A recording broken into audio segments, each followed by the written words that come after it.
Today is Tuesday, August 4th, 2026. Coming up on Roland Martin Unfiltered, streaming live on the Black Star Network.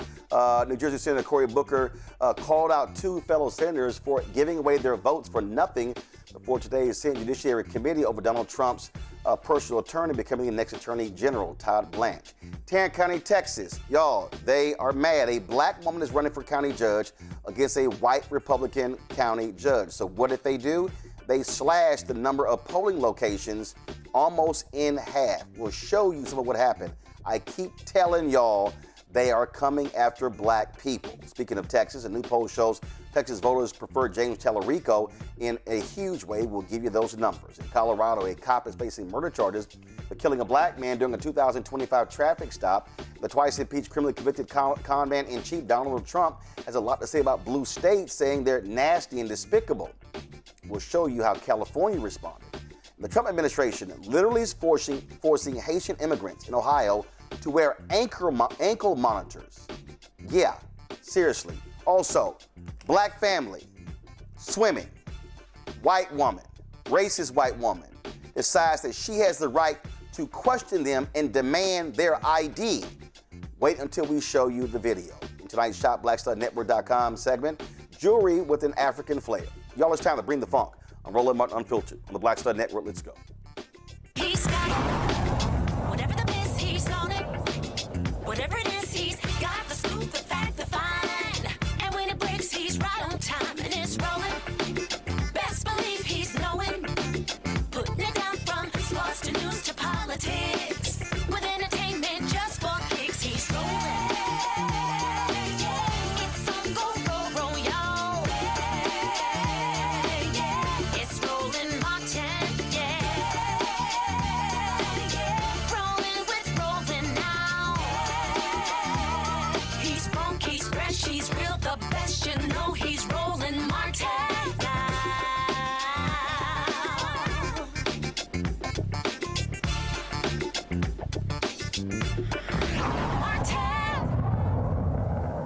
Donald Trump wants his personal attorney, Todd Blanche, to be the permanent attorney general. Two Republican senators punked out in allowing that to go forward. New Jersey Senator Cory Booker was not happy at all, and he let them have it in today's hearing. Senator Booker. Mr. Chairman, I'm shocked. I think I've been here 14 years. I have not seen something as farcical as what I've witnessed over the last few weeks. We have a nominee that it seemed like some of my colleagues in a noble way were saying is unqualified unless he gives some kind of guarantee that what we now know on both sides of the aisle, Americans think is absolutely outrageous. A slush fund had been created for the president to dole out to people who've done the most awful things, literally people that stormed the Capitol and beat police officers in this building would not get taxpayer dollars as some kind of reward. Universal disagreement on that, and the fact that a president of the United States is not above the law and shouldn't be able to cheat on their taxes. And so I've sat back for days now looking forward to us, at least of all the things that Todd Blanche has done that is disqualifying for this job, I thought at least we were going to be able to get an end to that nightmare. And here's the thing, Mr. Chairman.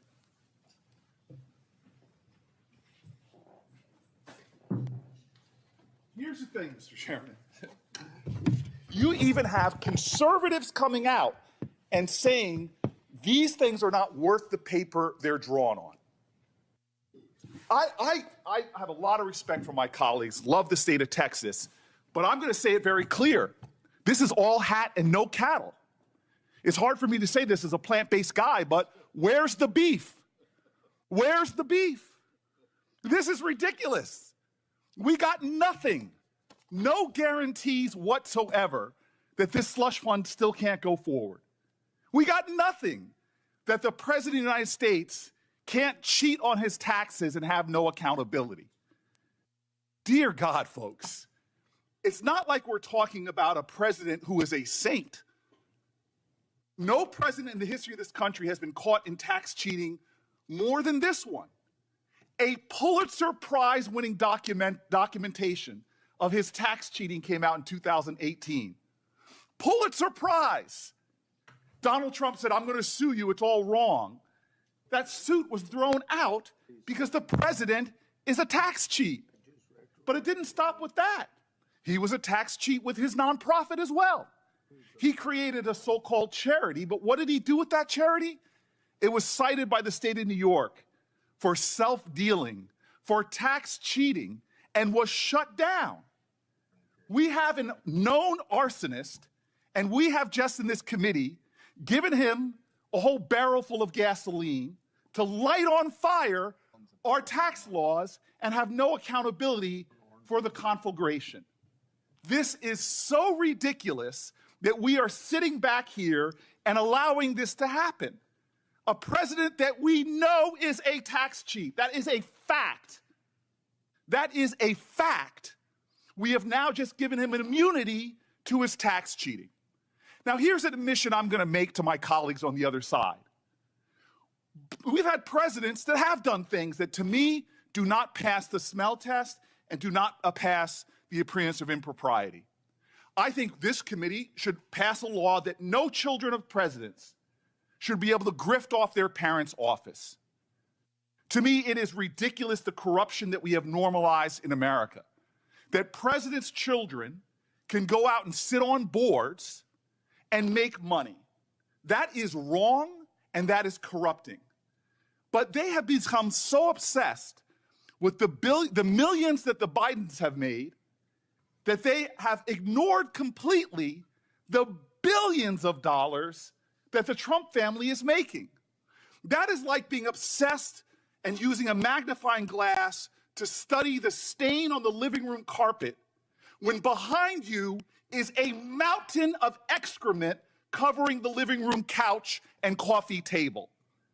This is so outrageous, the lack of proportionality going on of my colleagues, it is laughable. This is absolutely insane that we have a president of the United States that has now made $2 billion doing what? Wow, he's such a shrewd businessman. Let me create my own crypto coin and have foreign nations invest in it. Oh, and by the way, if you are a corporation in America, put my children on the board and they'll get no bid contracts. This is the Judiciary Committee. We're supposed to be checking and balancing this nation. Why have people on both sides of the aisle given up on any trust in government? It's because we're surrendering any shred of integrity left.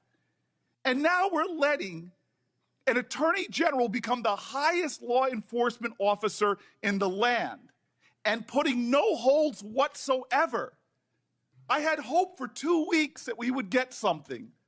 2 weeks that we would have something substantive to stop the world's greatest presidential tax cheat from cheating. And we've done nothing. And this man is going to now sail to the floor, and history is going to show it. I know what's going to come out in history on this president, and I know what's going to come out on Todd Blanche. And the simplest way that should outrage any shred of decency my colleagues have, because this isn't left or right, this isn't presidential enrichment, this is the deepest, most sacred urgency of this committee, and I know colleagues on both sides care about it. Victims of crime should have justice. And here in the United States of America, one of the greatest sex trafficking rings we've ever seen, when only 2 people, over 1,000 women, sexually assaulted and raped, only 2 people have been held accountable. There are other criminals out there that haven't been found. And what did the man that we're talking about becoming the Attorney General of the United States, what did he do? Well, he joined in the Situation Room in the White House. Y'all know what the Situation Room is, right? This is where we go to deal with the greatest national security threats in a classified room to deal with the safety of our nation. And yet this administration in the Situation Room calls an emergency meeting at which Todd Blanche was there to say, what are we going to do? Because the president appears in the Epstein files hundreds of times. They didn't get together to say, this is really bad. This is eroding trust in the justice system. This is eroding trust in the rule of law. We have to find a way to hold powerful people accountable. No, they came together with Todd Blanche in the room. How do we protect the president? And what happened after that? One of the most unusual things in the history of our country happened after that. Todd Blanche, at the highest heights of our Justice Department, ran to the prison of Ghislaine Maxwell. This is unprecedented. This is, lawyers tell me, untoward. This is corrupting. He didn't study the case files. He didn't talk to the prosecutors. No, he ran to the jail cell and met with her for 2 days, insulting every single Epstein victim that had been asking for a meeting for years. And after 2 days of meetings, did we get information that led to an indictment? No. Did we get information that led to new opens of investigations? No. Did we get one more conviction? No. What did we get? That a convicted sex offender was able to leave her confinement and go to the cushiest prison in our land, that by Bureau of Prison Law, by DOJ law, is a violation of their principles. So Ghislaine Maxwell is sitting in the lowest possible confinement after giving no information that helped us get one more investigation started, and has been silent. And the man responsible for that, we are about to make the Attorney General of the United States of America. This man is not our lawyer. He is not America's lawyer. He is about to become Trump's sword against his adversaries and shield against any scrutiny. The shield is going to shield him from tax cheating. The shield is going to shield him from investigation for any involvement he may have had in Epstein's deeds. And the sword, I've seen it. Unprecedented that the Attorney General should investigate colleagues here on this committee. This is farcical. It would be literally laughably funny if it wasn't so dangerous. We are about to put a person in one of the most powerful positions in the land, vital for not only enforcing the law, protecting national security, but also vital for upholding our democracy. And my Republican colleagues sound like Jan Brady, Marsha, Marsha, Marsha, Biden, Biden, Biden. You are worried about a pickpocket when it comes to grand theft larceny. When it comes to our democracy, you're worried about someone who is doing petty theft while there is the murder of our democratic traditions going on before our eyes. We are in dangerous waters, folks. We are in dangerous waters. We are turning the ideals of justice and this committee into a mockery by letting the least qualified person, a person proven to do Donald Trump's will, over the law. He is about Trump and not truth. He is about corruption and not the Constitution. He's about being Donald Trump's lawyer and not the people's lawyer. This is so deeply wrong. We will rue the day that we let this man have this much power under such a corrupt president.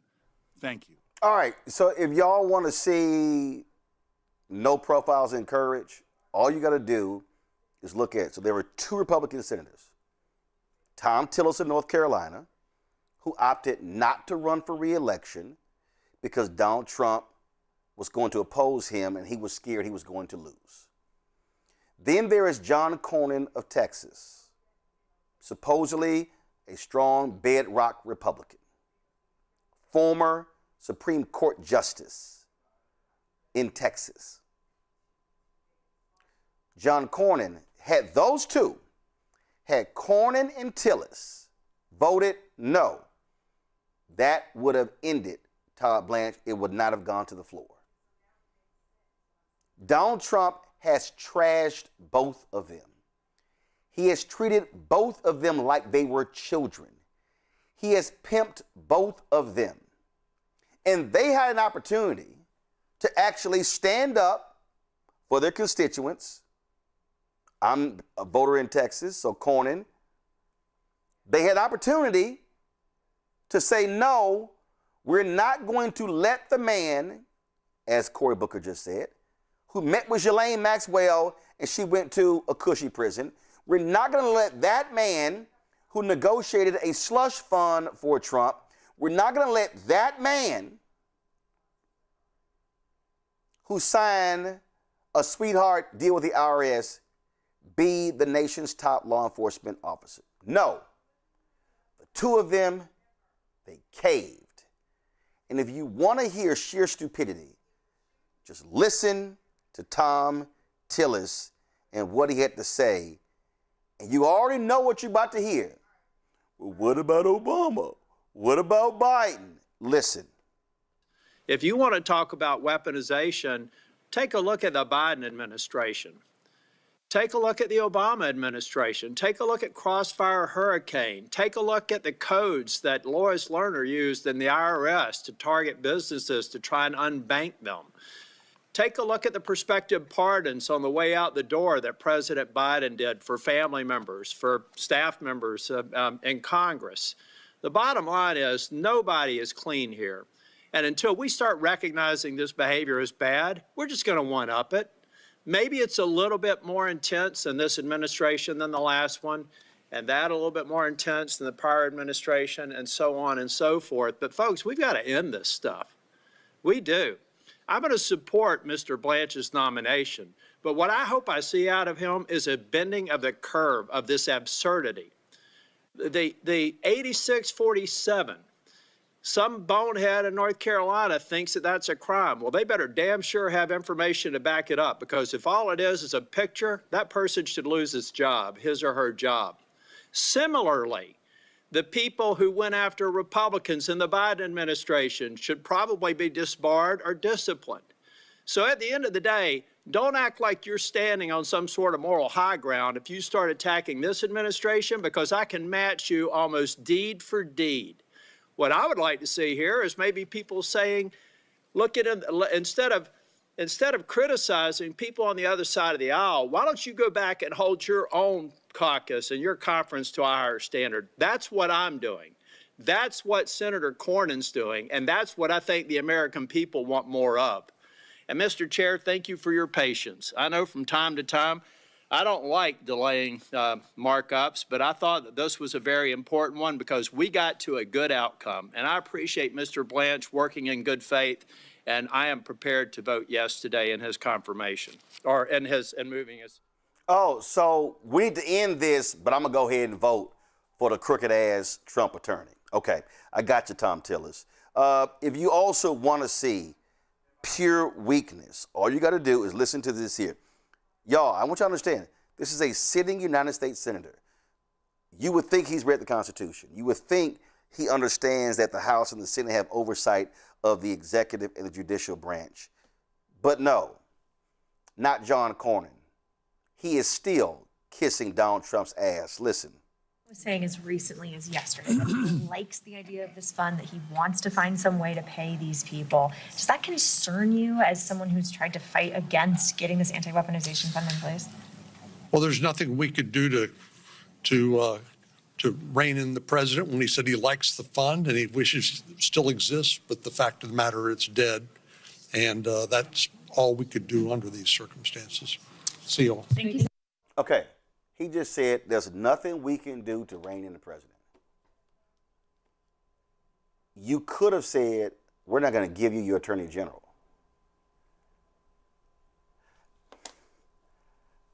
I'm going to tell y'all again.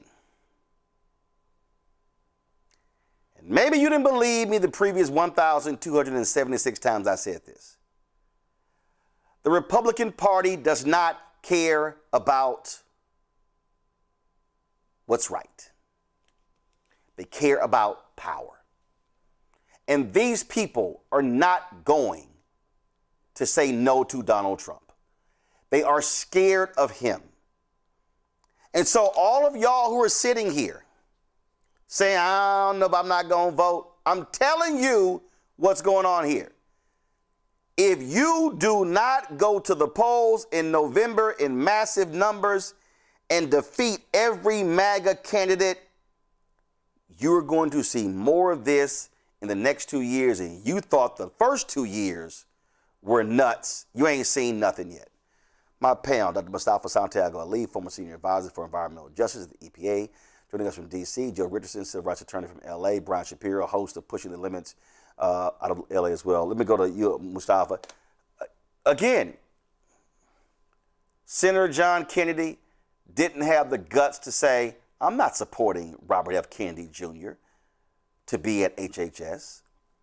Cornyn, Tillis, for all of their big talk, why, they could have said, no, I ain't letting this man go forward. Because we all know this here. Donald Trump is going to get his slush fund, whether Tillis and Cornyn likes it or not.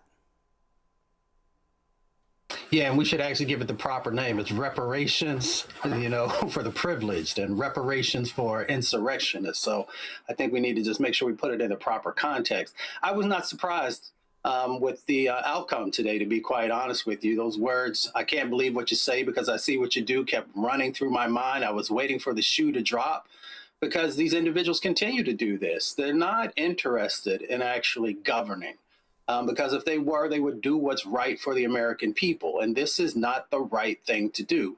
This individual doesn't have the merit, let me say that again, doesn't have the merit to actually hold the position, doesn't have the integrity that's necessary for the position, has no interest in being the lawyer for the American people. And that's just the reality because we see the decisions that have been made. They were rolled out there as you shared them, and they've been shown also in relationship to what Senator Booker went through. But, I hope more people actually start to read. Octavia Butler actually put a book out in 1998. It was called The Parable of the Talents. If you read that book, it is almost like everything we see playing out. She had some type of prophetic gift to be able to understand what this type of a leader would actually do. So we see them continue to make these choices. Trump feels that he can do anything, and he can in a sense because no one is pushing back. And that's why when you told folks to engage in the civic process, to make sure that you're voting,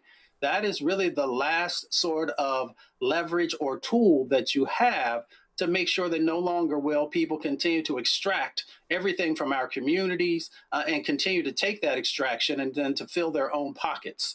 So you have a choice. You can either get engaged or you continue to get pimped. It's simple as that.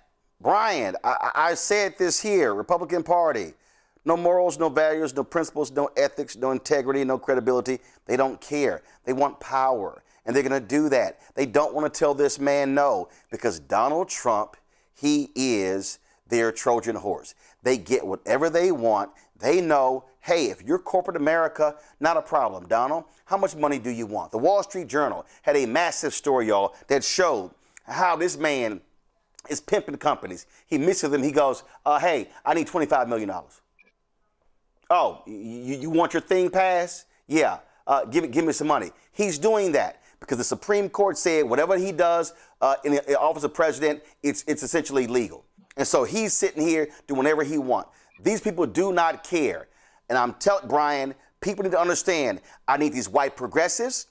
Let me just be as frank as possible. I know some of y'all. I saw this sister when I was in where was I? Detroit. And no, I was in South Carolina with Congressman Jim Clyburn. And she says, "Lord, I pray for you when you start cussing." Seriously, Brian, I'm gonna go ahead and cuss. So y'all go ahead and turn your TV down. It ain't gonna last longer than 5 seconds. But I need some of these white progressives to shut the fuck up. To literally shut the fuck up and stop this. Somehow, perfect candidate shit, and to realize that we are in a war, and these people do not care about the law at all, and they will put a corrupt Todd Blanche as the top law enforcement, and Todd Blanche, it will do whatever Donald Trump tells him to do. I've been preaching this for a very long time now. Todd Blanche is still Donald Trump's personal attorney. We could talk about Maxwell. We could talk about the levels of corruption. Donald Trump making upwards of almost $2 billion in the last year, more than he's made combined in his entire life. It's unbelievable. And let's just call it for what it is. These right-wing Republican cowards, even the guy like Tom Tillis, who you would think has nothing to lose, right? He's on his way out the door anyway, but he still votes Blanche in because he's a coward. It doesn't even matter whether they remain in power or not. And when he said tit for tat, can you please name me a Democrat that has ever been in office in our lifetime to the levels of corruption with Donald Trump? Can you please name me a Democrat that wanted to make people millionaires for beating police officers like what happened on January 6th? Can you name me any Democrat that has ever been in office that rises to anywhere near the levels of corruption with this orange man that is in office right now? Todd Blanche is still Donald Trump's attorney. Oh, yeah, he was also found on tape that was leaked that he wants to ban abortion nationwide. Their reckless policies are ruining this country. Todd Blanche is willing to break the law to do and say whatever Donald Trump wants him to do. These are very dangerous times that we are living in. You know, Senator Booker's a good man. I ran into him in D.C. at an airport a few weeks ago. I thought he did a wonderful job. Unfortunately, it's not enough. I don't know what else Democrats can do. You have these coward Republicans in D.C. that will vote this man in. The levels of corruption are through the roof. And I'm worried because I don't know what Democrats can do here. When you consistently have these Republicans that are, as you pointed out eloquently, they're afraid of Donald Trump. They're afraid to say no. And then you have these Republicans in office that are asked on Capitol Hill today, and they say, there's nothing we can do. Well, as you pointed out, of course there's something you can do. Don't vote him in. For once, stand up and do what's right for the American people. Don't vote Todd Blanche in. But they can't do it because they're afraid of an orange man. And it's so frustrating. It's so disappointing that how these people get elected into office to begin with. But for Tom Tillis, forgive me, the bullshit that he spewed today, oh, I can go tit for tat. Really? Go ahead. Try me. Democrats aren't perfect, but name me one Democrat that has ever even come close to the levels of corruption of this administration and Donald Trump and Todd Blanche. I repeat once again, Todd Blanche will not be the Attorney General and the Attorney for America. He is the personal attorney to Donald J. Trump. Joe, he goes, oh, look at all the weaponization of Obama and Clinton, Obama and Biden. But he couldn't give any specifics. See, that's the game they play. Bottom line is they make excuses. And I'm telling you right now, y'all, you can go ahead and just write it down. Write it down right now. Write it down. There's going to be a slush fund. Donald Trump is going to make sure that his thugs get paid federal taxpayer money. Obama's been out of office for 10 years, man. You know, why are we still talking about what Obama did or didn't do? Like there's really a comparison between corruption and non-corruption. In the America I live in, still, black man can't go and be corrupt. He can't act like, he can't fool everybody into thinking that he's a citizen when he's not. You know, not that we really need to be revisiting Obama, but of course, when we watch the opening of the presidential library, we felt something that was very, very real, and we know why we miss him. What's bad is that society has gotten punch drunk with so much corruption, with so much dishonesty, with so much flouting and twisting and breaking and ignoring of the rule of law that it's just like it's all the same now. Like it's like everything is everything. We not talking about the Epstein files. That's what I like about what Cory Booker was saying. He's kind of reminded us about the stuff that we seem to not be saying a whole lot about. There's still accountability to be had there that hasn't even happened. And then, of course, yes, there's going to continue to be a slush fund. He's going to do the best he can to reward his people the best way he possibly can.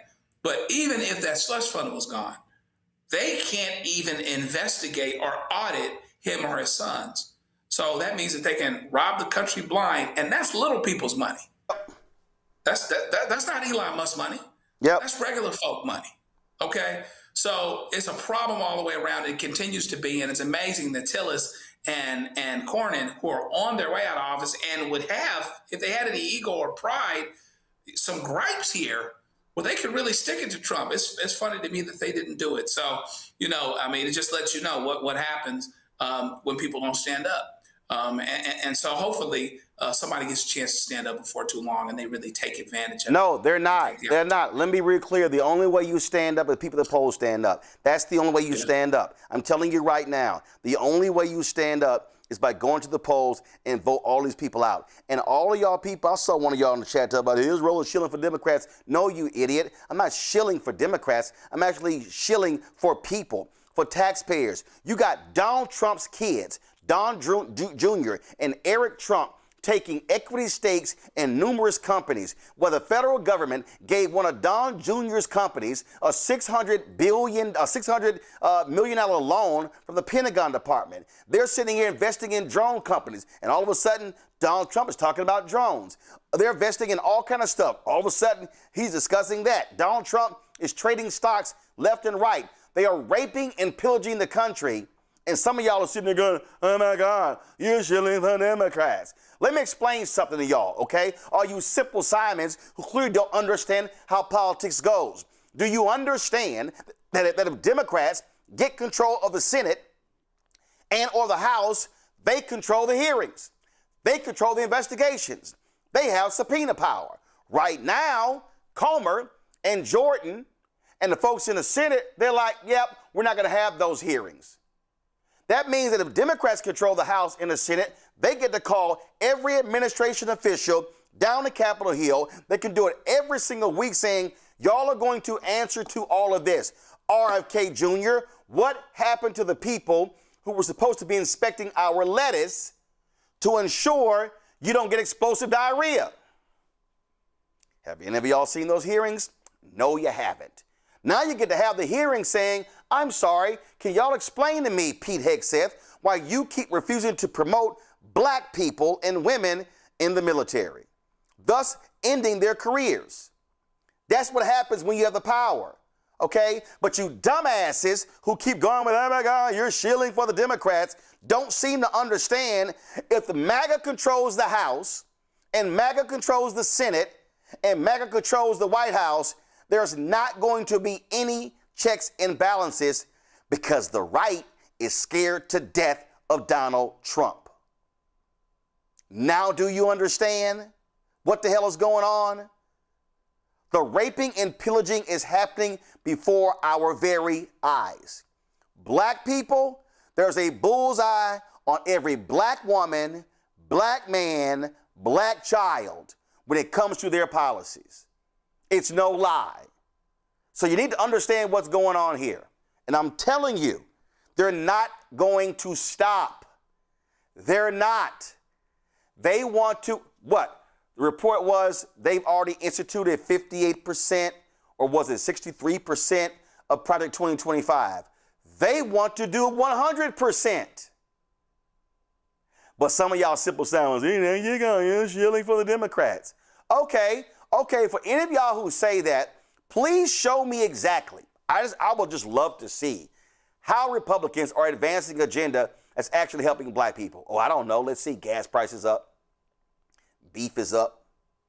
Let's say they're wiping people off when it comes to Plan D, Medicare. We can just go down the line and see all the stuff that's going on. We're going to be chatting in a moment with Tarrant County Commissioner Lisa Simmons. Why? Because they're damn near slashing in half voting locations in Tarrant County. You know why?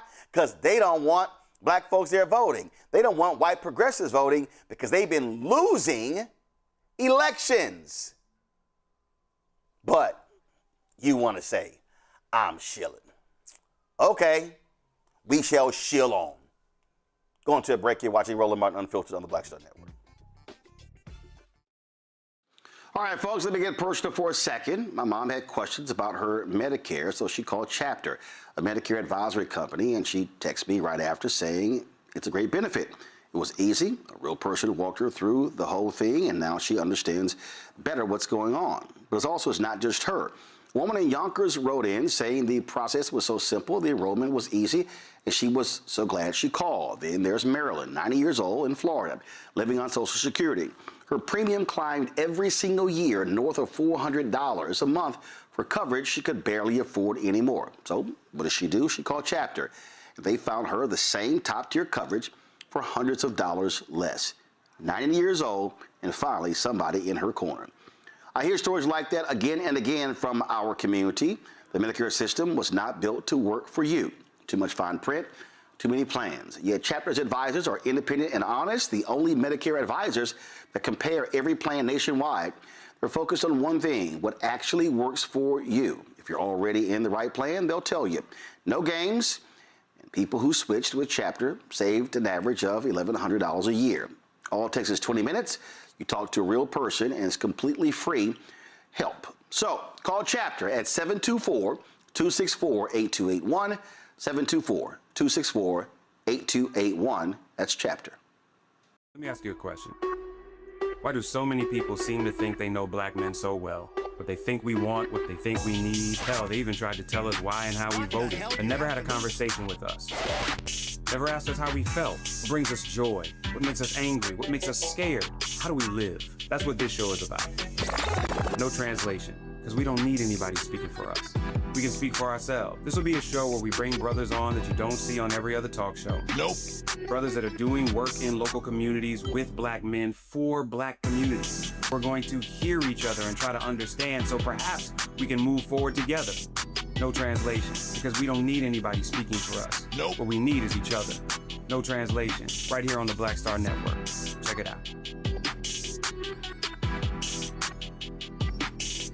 This is Tamala Mann. And this is David Mann. And you're watching Roland Martin Unfiltered.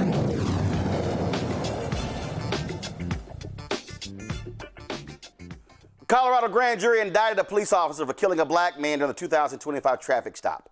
Arapahoe County grand jury charged Aurora police officer Matthew Neely with second-degree murder and reckless manslaughter for fatally shooting Rajon Belt Stubblefield in the chest and head. Here's what Amy Patton, the DA of the 18th Judicial District, had to say about the indictment. This indictment follows a thorough, months-long investigation conducted by the 18th Judicial District Critical Incident Response Team, sometimes referred to as CIRT.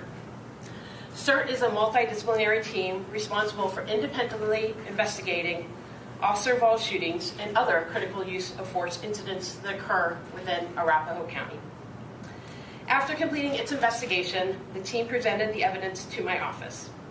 Following a comprehensive review of the evidence and after consulting with experts in police use of force tactics and operations, I presented the case to the grand jury, which ultimately returned this indictment. An arrest warrant was issued on Friday afternoon. Mr. Neely surrendered over the weekend and has since posted bond, which the court had set in the amount of $200,000 cash or surety. The indictment is now unsealed, and the next court appearance is scheduled for August 17th. Folks, this here is the video. Let's just pull the audio up so we can hear what happened. Stay in the car. Don't move. Don't move. Motor 45. I've got a crash. 6th, just east of 225. Get a couple cars here now. Stay in the give me your hands. Show me your hands. Get your hands up, dude. Don't show me. Get your hands up right now. Get your hands up. Yeah.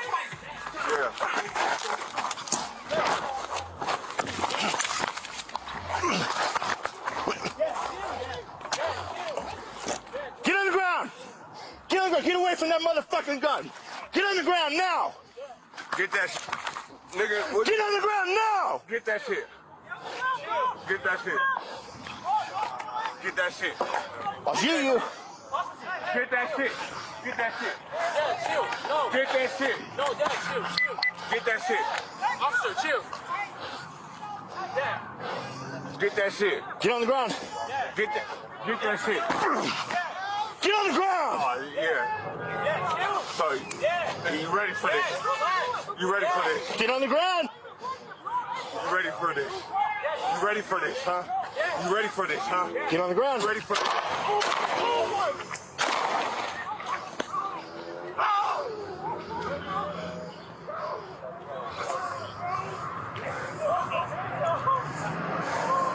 Shut Shots fired. 245 shots fired. Give me some cars. Cruiser. Ambulance hot.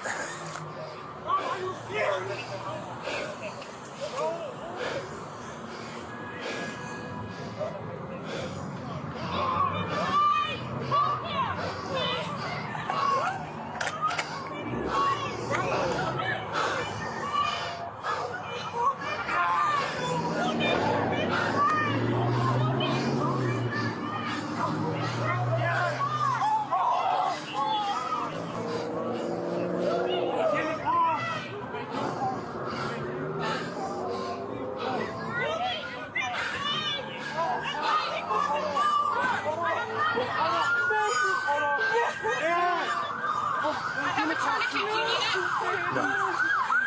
It's not a tourniquet kind of thing. Thank you.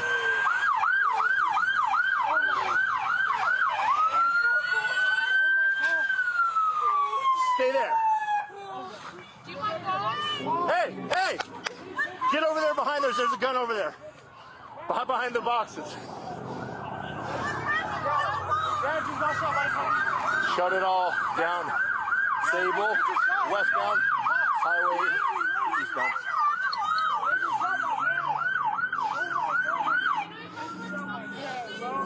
What? They just shot my dad. He didn't have no gun. Did you find that gun? He threw the gun. I got you right here, bro. You got it? Okay. Oh my God, bro. Thank you. Yeah. They just shot my dad. Joe, I'm glad to see this grand jury had the common sense. Again, this took place on August 30th, 2025, when Neely attempted to conduct a traffic stop and pull over Rajon. And you see that body cam video there. And so the question then becomes, was that justified? Hell no. Civil rights attorney Milo Schwab represents Rajon's family. Here's what he had to say after the announcement of the indictment. It's been nearly a year since Rajon was killed, but it's not just about Rajon. It's about this long list of police officers that have killed members of our community year after year after year. This has been a long time coming. But it's fitting too. Friday was, or would have been, Rajon's birthday. This past Friday. But today is an incredible day. Today is a day of accountability and fairness and justice. For too long, district attorneys decide these questions of whether police commit crimes on their own. And all too often, they decide no. Amy Padden had the courage to ask the community, to ask and to convene a grand jury. And this is what happens when the community is asked. Because the community will fairly and justly and equally apply our laws both to members of the community and the police. And they will make sure that police officers, when they commit crimes, are treated just as any other member of the community would be. And I hope that this is a model. I hope this is a model for the future for other district attorneys across this state when they see and are confronted with officer-involved killings, that they will bring the community in and decide, or to bring the community in to make sure and to make that decision for them. Joe, my goodness. Yeah, I mean, there's some good news that comes out of this a couple of different ways. It looks like the DA had the investigation go to, and I don't know if it's another agency that's connected or disconnected, but there's been this larger discussion for a long time about agencies other than the arresting agency or the shooting agency or the DA actually investigate whether or not charges ought to be brought, or doing an investigation and then turn it around, giving it to a grand jury who decides based on the information. This is about as objective as you can be in terms of figuring out whether something ought to happen, whether this ought to go to the next place in terms of doing an investigation and then eventually doing a trial. So this man is still innocent until proven guilty. But that being said, clearly this is a situation where he didn't have to shoot this brother. He didn't have to shoot this brother at all. And at the end of the day, you have this happening so often where police will do maybe what they believe they can and what they believe they can get away with, even if they don't have to do it. Protecting and serving includes protecting and serving people that don't necessarily agree with you, that don't like you, and whose situations force you to make good decisions. Okay? Now, I can have a separate discussion with this kid's family or with this kid, if the kid has survived, about do this or do that or whatever else. But the law is still the law. The police deal with people that are imperfect and that may not be crazy about them. They still got to make good decisions. And the idea that the people here decided that this should go to trial is frankly what gives it the credibility. The people actually decided. And hopefully this is something that, an example that can be emulated. Put this in the hands of the people. Put this in the hands of investigating agencies who don't have to, most of the time, get along with cops, don't have to rely on them to successfully prosecute people. And then maybe you have a better chance of the truth actually coming out. And this is what we have here. You know what's crazy? You got somebody in the chat, Brian, saying, well, why didn't demons pass the George Floyd Justice Act? They did. They passed it in the House. Mm-hmm. They passed it in the House. It couldn't get through the Senate. But the bottom line is the George Floyd Justice Act still would have not prevented this here. This is what happens when you have trigger-happy cops. Yeah. So here's what I think the police officer should have done. And by the way, I think you know me well enough to know I'm not one of those people that says, well, just comply and this doesn't happen. You know, I'm not Tom Homan here. With that being said, he's in kind of a fighting stance and he's moving towards the officer. Why doesn't the officer take out his taser? I think that would have been justified. Don't use lethal force. Take out your taser, put handcuffs on him. Why doesn't he take out his taser? I think that's the number one question. If I'm trying to prosecute this police officer, you're trained in a situation like this. He doesn't have a gun on his person. At least I didn't see it. I don't believe deadly force should have been used. Why don't you tase this man, put handcuffs on him? Now, if you try tasing him and that doesn't work, then maybe it's another conversation. But why don't you take out your gun and kill him immediately? But that's the part that really is confusing to me. Now, with that being said, and maybe you guys might disagree with me on this, I think this is not an open and shut case. The question is, did this police officer believe that his life was in jeopardy? Now, based on the video that I saw, I do believe rightfully so he should be charged and I would find him guilty. But to me, if I'm trying to prosecute this officer, you're trained in law enforcement. Take out your taser first, unless this guy is pointing a gun at you. Unless this guy is lunging at you with a knife, then that's different. Then you got to take out your gun and you got to shoot. That would be justified. But he doesn't have a weapon on his person. So what are you doing? Take out your taser. Don't use lethal force. And hopefully that puts him on the ground, and then put your handcuffs on him. That's what should have been done. That would have been the proper protocol. And obviously this officer didn't do that. So I do think that this is justified. Will this be an open and closed case? I'm not so sure about that. But I am glad that a jury did indict him because I think that was appropriate.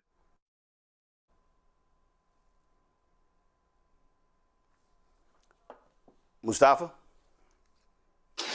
Yeah, I mean, I think Brian hit it on the head. I was sitting here thinking, you know, non-lethal force. That should always be the go-to in these situations. But unfortunately, we've seen enough video that shows the differences between how African-American or Black men are handled and how others, especially white brothers, are actually handled. I have literally seen and watched numerous times when, a white brother is out there engaging with the police officer, running at them, swinging at them, attacking them, and, lethal force is not being, brought forward.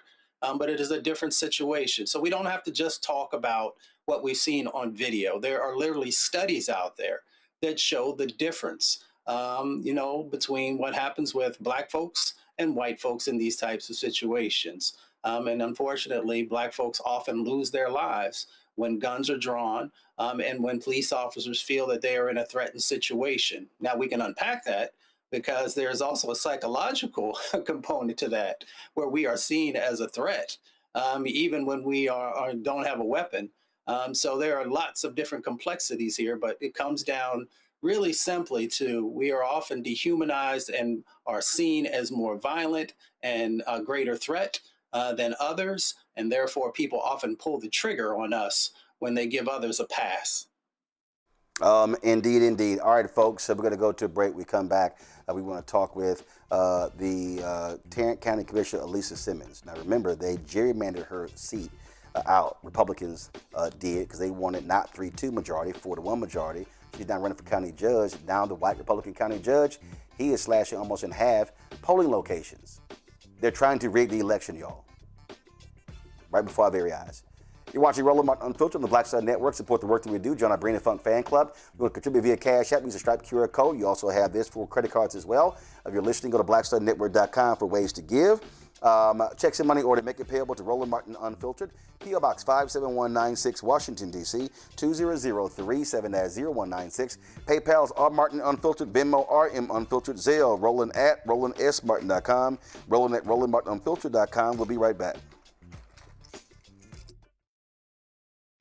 All right, folks, let me get personal for a second. My mom had questions about her Medicare, so she called Chapter, a Medicare advisory company, and she texted me right after saying it's a great benefit. It was easy. A real person walked her through the whole thing, and now she understands better what's going on. But it's not just her.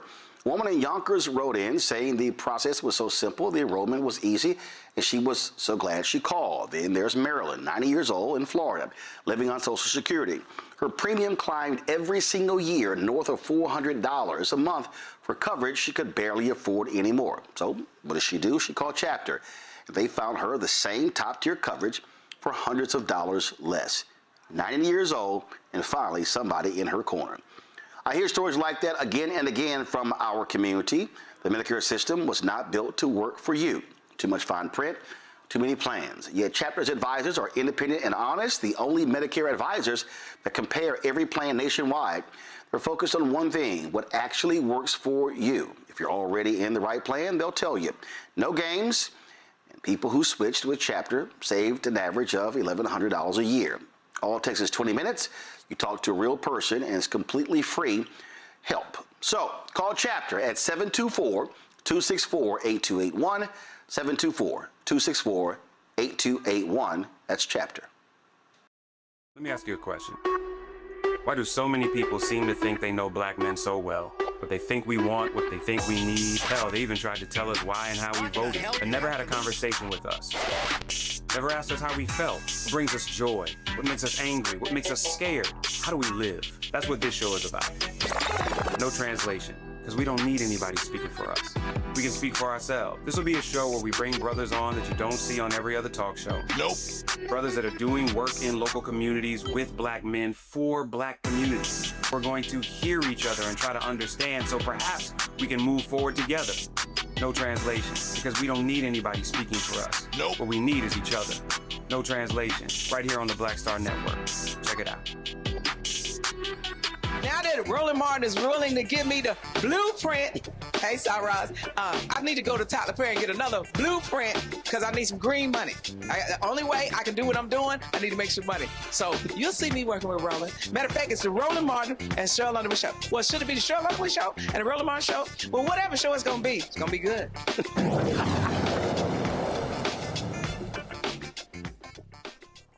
Trump administration continues its attacks on the Haitian community in Ohio, folks. Now the administration is summoning those Haitian immigrants to immigration offices to either be removed from the country or forced to wear ankle monitors before facing a deportation hearing. In June, the Supreme Court allowed for the administration to revoke protections for roughly 350,000 Haitians in the United States. Thousands of Haitians in Springfield, Ohio, with temporary protected status were called into immigration and custom enforcement offices in recent days to be equipped with monitoring devices and blocked from traveling outside a 75-mile radius from their homes. This newfound attack on Haitians has sparked numerous protests around Springfield. Joe, what the hell?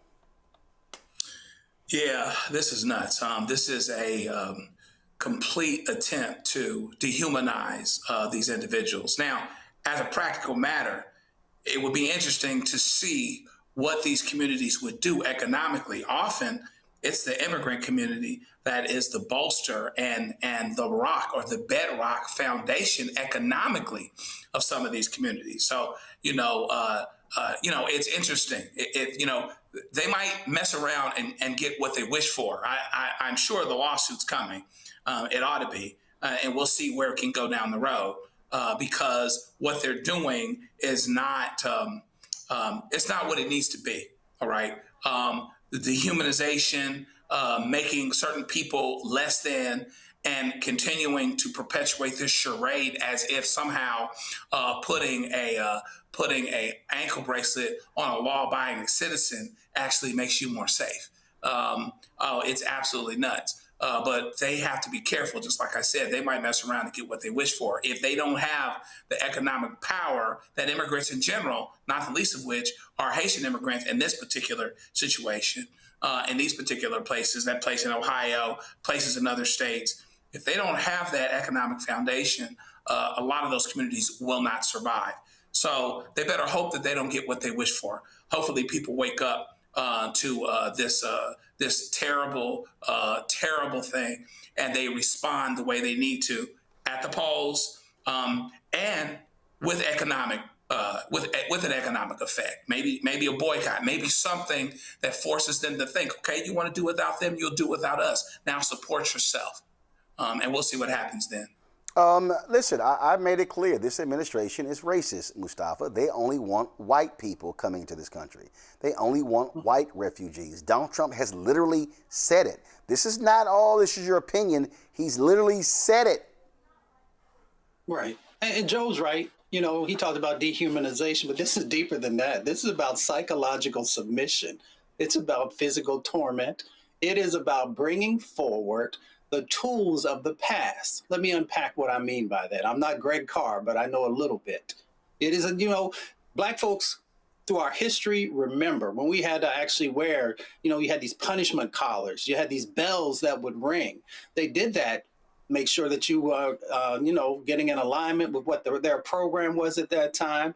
It was also about making sure that you couldn't run away, all these different types of things. And then they upgraded it to the spurred anklets. So you literally would have these anklets that had these protruding pieces of iron. Now, it stopped you from being able to run through forests, but it also was to make sure that you continually felt the physical despair that they had put upon you. So I want folks to understand this is not a new playbook. Just because you now have this ankle monitor, this is just the 21st century version of things that people have done to Black folks throughout the history of this country.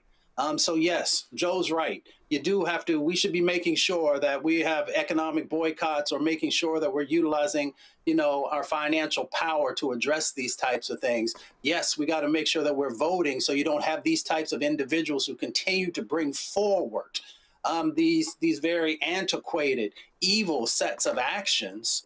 But we also got to stand in solidarity with our brothers and sisters. And unfortunately, some folks have difficulty in understanding that if we are of the African diaspora, that what affects one of us affects all of us. It just may come in different forms and fashions.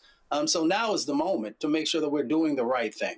Well, the other thing is, Brian, it would be great to see, we played last week Ohio Governor Mike DeWine, Republican, talking about the contributions of these Haitians.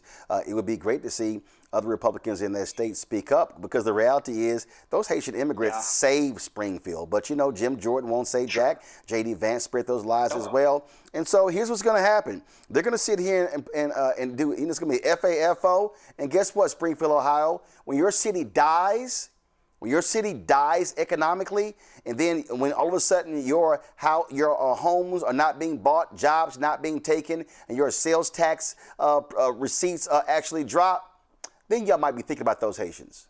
Yeah. Well, good luck waiting for these middle-aged, white, crusty MAGA Republicans to stand up for anybody brown, let alone Haitians. This was never about making America great again. As I've been saying this for years, it's make America white again. That's what that really means. They're eating the cats. They're eating the dogs. Do we remember this lie put forth by J.D. Vance and then Donald Trump saying it on a debate stage with Kamala Harris? It was embarrassing. Did they ever retract? Did they ever apologize when it was actually a white woman and her cat that went lost, and then she found her cat. Did we hear any retractions or apologies? Nope. The excuse from J.D. Vance was, well, those were what my constituents told me, even though you had local law enforcement, the mayor, and even the governor saying basically that it was a lie. This is what the Trump administration does. They want to treat brown people like animals. And I ask MAGA Republicans this question all the time when we're talking about immigration and how they treat brown people.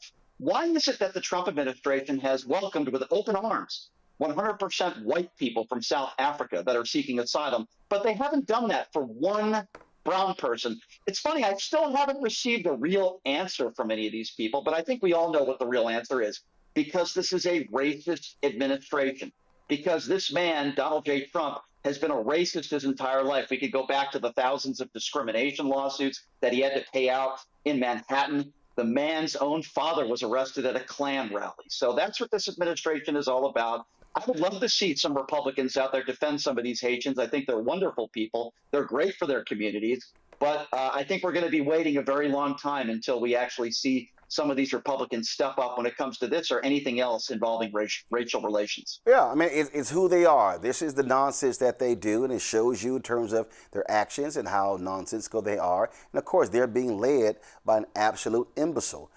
He had a rambling news conference, and this fool, this twice impeached, criminally convicted felon, con man, absolutely despicable individual, he's always been trashing Democrat-led cities, but listen to what he described. I don't happen to be running, but a lot of very good Republicans are running. And you have a sick ideology taking place right now that, hopefully they'll be defeated because they'll destroy the country if they ever take over. But this desk is like a blocking desk, no matter who gets in. If it's bad, I block, and I'm good at blocking. If it's bad, if it's stupid things like the things they want to do, we want to get rid of the U.S. Senate. I don't like a lot of Senate, just to be honest with you. I don't want to get rid of the Senate. We want to get rid of the Supreme Court. They want to put now 21 or 23 people, that's the real, on the Supreme Court, or get rid of it. They want to get rid of the presidency. They want to have an appointed executive running. That's a communist thing, That's a communist thing. These are sick people. And, I said it the other day, and it maybe doesn't sound that important, but when a country goes bad, like look at the blue cities, what do they have in common, aside from massive crime? Much more crime. The Republicans have very little crime. But what do the blue cities have in mind? And also you can say this with nations when they go bad. The blue cities have something in common, crime, high crime, vicious, violent crime. But what do they have in common? They're all dirty. They're filthy dirty. Their streets are dirty. Their streets smell. Their storefronts are broken. Their trees are all gross. Everything about the place is dirty. And I don't want to mention any specific city. It's really all of them. But you go into these cities that are blue, they're crime-ridden, and they're filthy dirty. They're like Washington, D.C. was a year and a half ago, with graffiti all over the place, with crime all over the place, with people afraid to be here. You had to be ashamed of your capital. Some of the most beautiful buildings built in the real time. Like you look at the Supreme Court building and they put graffiti on it. The most beautiful columns I've ever seen. In fact, our columns are going to be nicer at the ballroom. I said, I want the Supreme Court, but better. But you look at those columns, how magnificent, and then you see graffiti on the side of the building. No artistry, just bad people.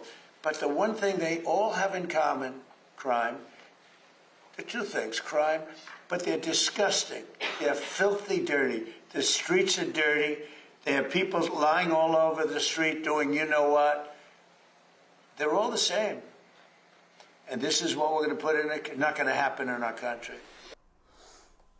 Wow, it's amazing how he skips over the crime in rural America in many of those red states. But he's a liar. That's what he does. I mean, he is a liar. He is the liar in chief. And that's what it's all about. Oh, by the way, Brian, last I checked, crime is way down in New York City. Crime is way down in Baltimore. And he can't take credit for those actions because it wasn't his policies.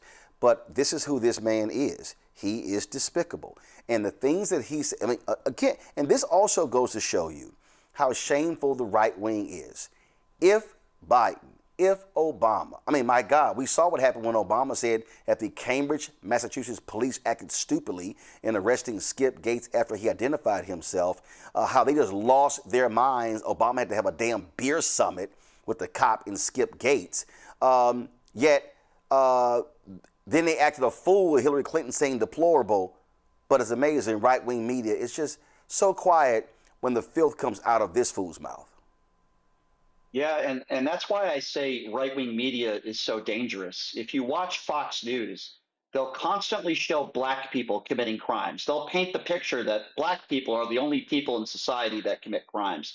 If you listen to what Donald Trump says, he'll make it sound like it's only left-leaning cities and cities that are run by Democrat mayors. When you actually look at the statistics, the cities with the most crime are cities run by Republican mayors, not Democrats. But Donald Trump makes it sound like the only criminals and the only crime that's happening is in cities that are run by Democrats. Now, obviously, we know that's a lie. If you really talk about criminals and you want to talk about people that should be wearing ankle bracelets, it would probably be at least half of the Trump administration, including Donald Trump, by the way, which I remind everybody, who is an actual 34-count convicted felon. So I'm just so tired of this rhetoric. You know, it's only Democrats that are committing crimes. And if they're not attacking brown people on a daily basis, they're attacking transgenders. Look at the shiny object in the room.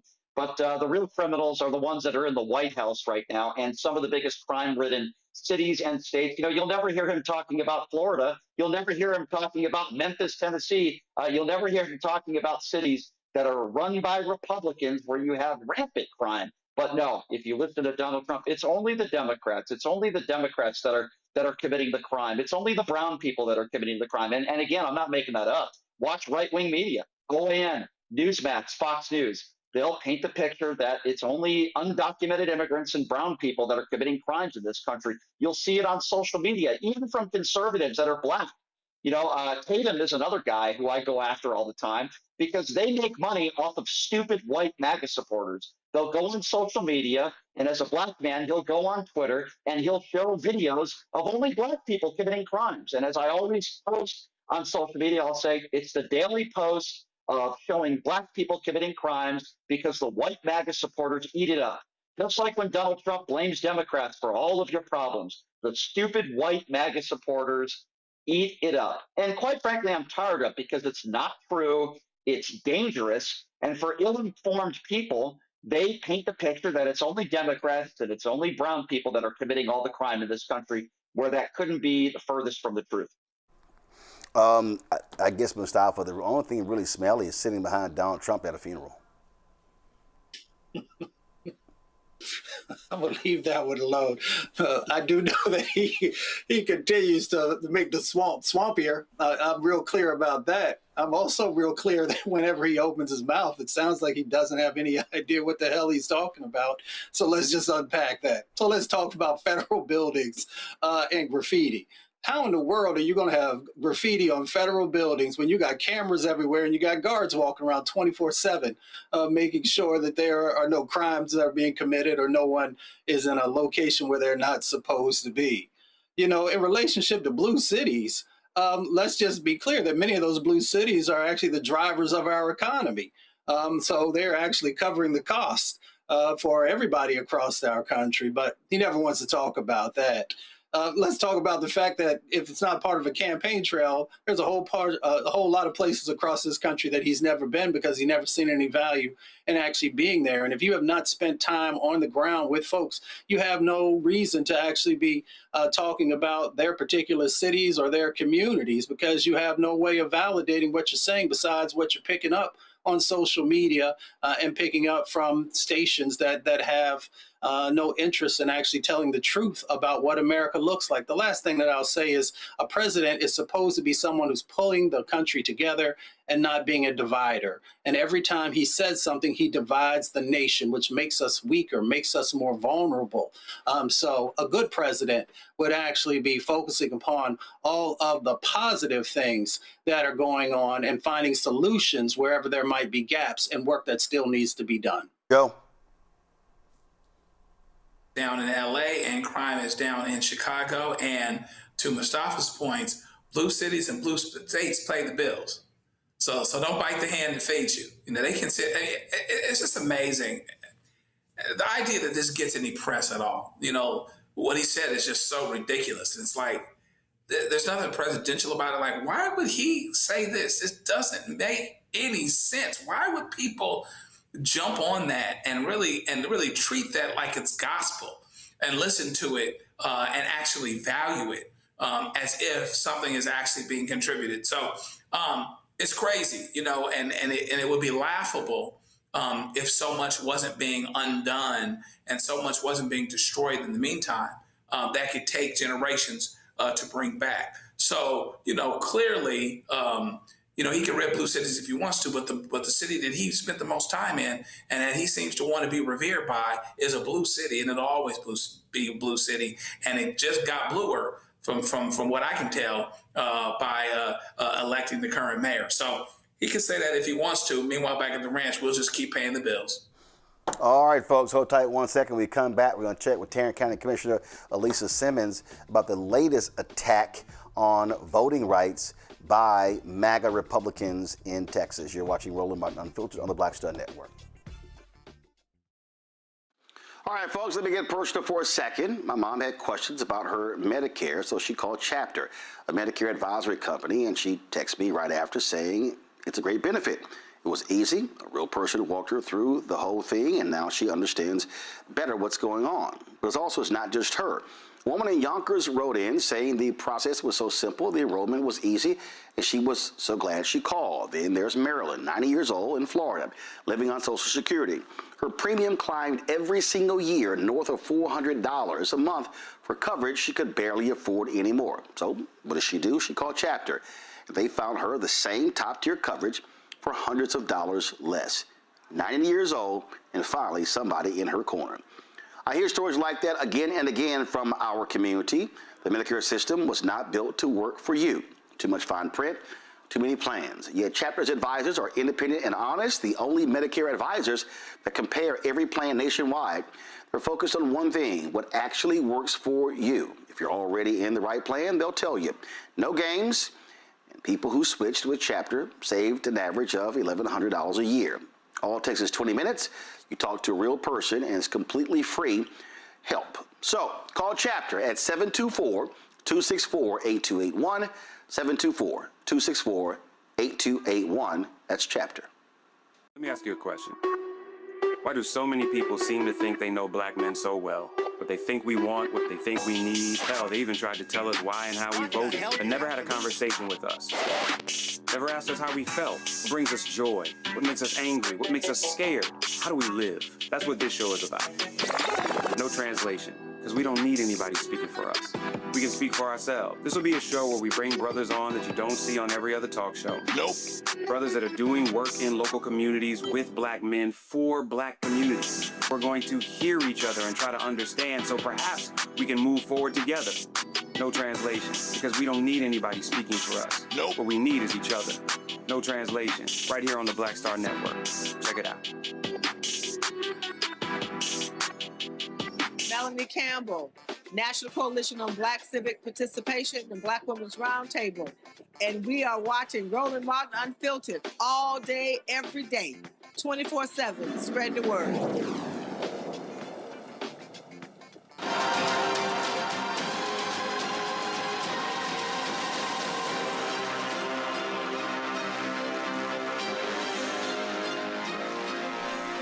Folks, when the Shelby v. Holder decision came down, Republicans raced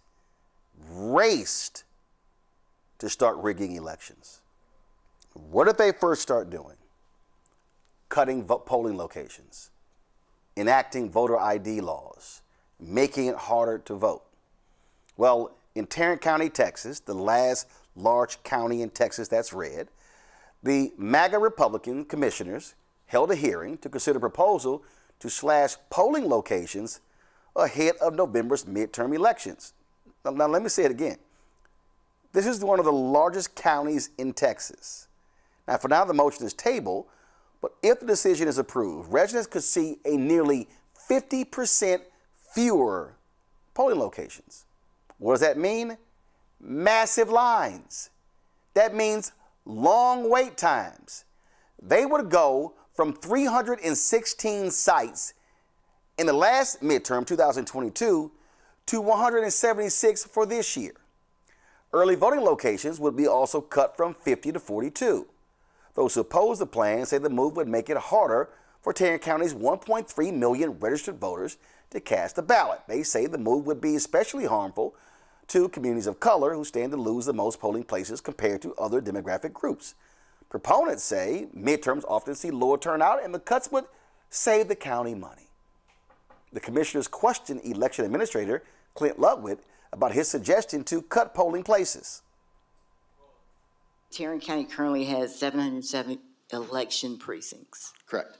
The proposal that you're bringing, this court combines them into 340 election day precincts.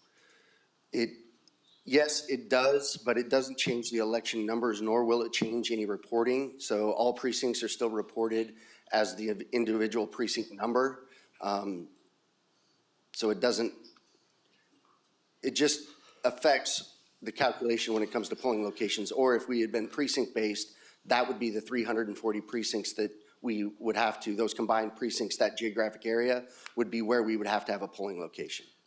Who came up with this? You, your team? Did you involve citizens, the party folks? The combining of the polling locations, that was myself and my team. Obviously, we just took the rules that were there, followed them, used our GIS mapping people to figure it out, precinct numbers, and got the combined precincts.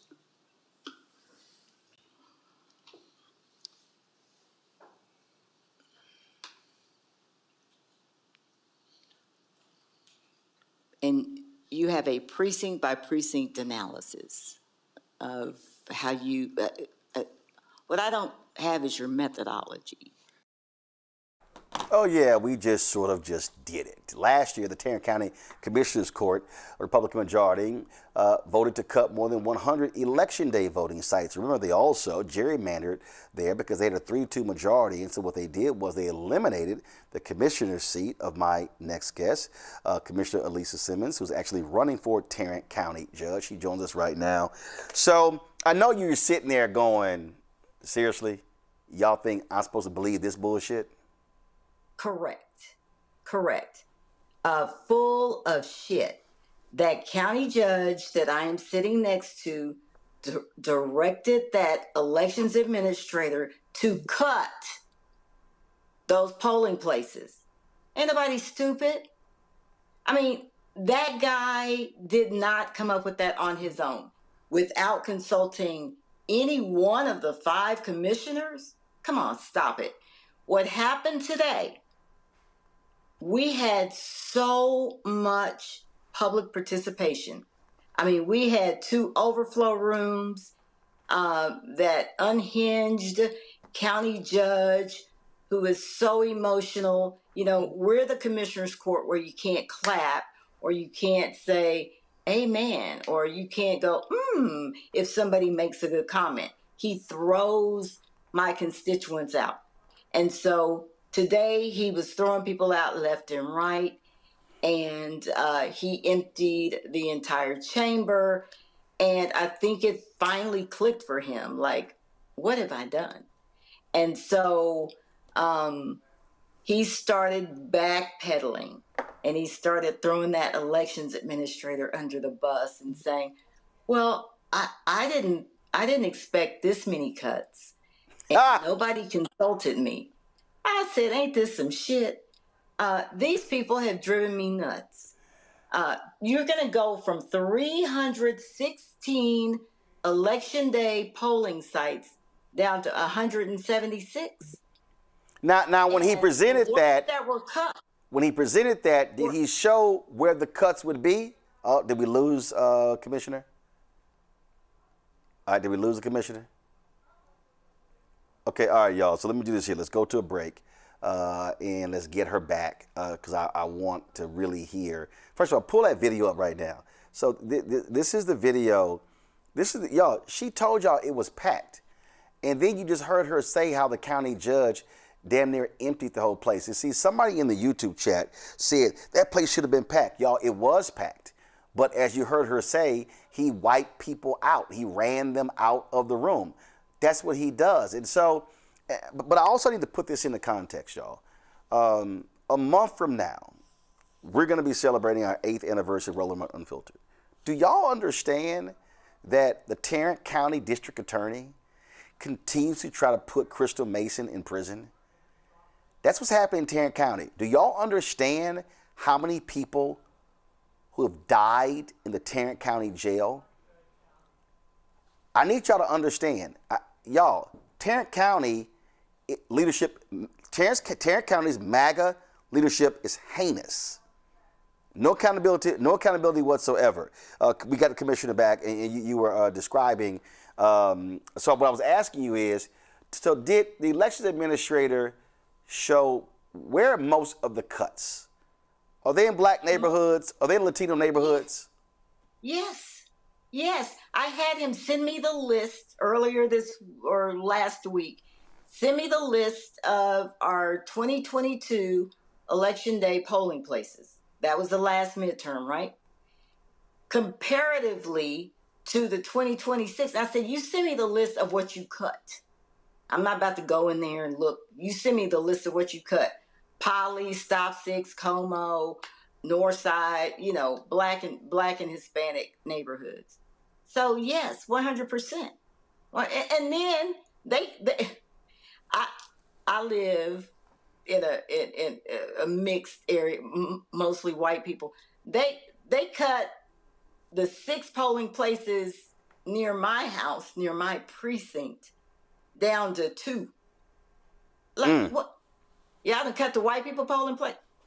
Roland, I probably should not be your guest today. No, but see, of course, because I want people, because see, this is the thing, that the reason I wanted to discuss this, the reason I wanted you on, because what I've also been imploring our people, and I've made it perfectly clear on this show, we don't deal with no bullshit gossip. We don't care who got married, who got divorced, who had a baby. If they want to do the entertainment stuff, we don't spend time talking about sports. We don't do all this sort of stuff. We're not wasting our time, because the things that we talk about on this show are life and death. Now, if you want to sit here, if people want to deal with that gossip and all that other shit and all that Real Housewives and who dating who married who, go to hell somewhere else. You know what? And give them those clicks.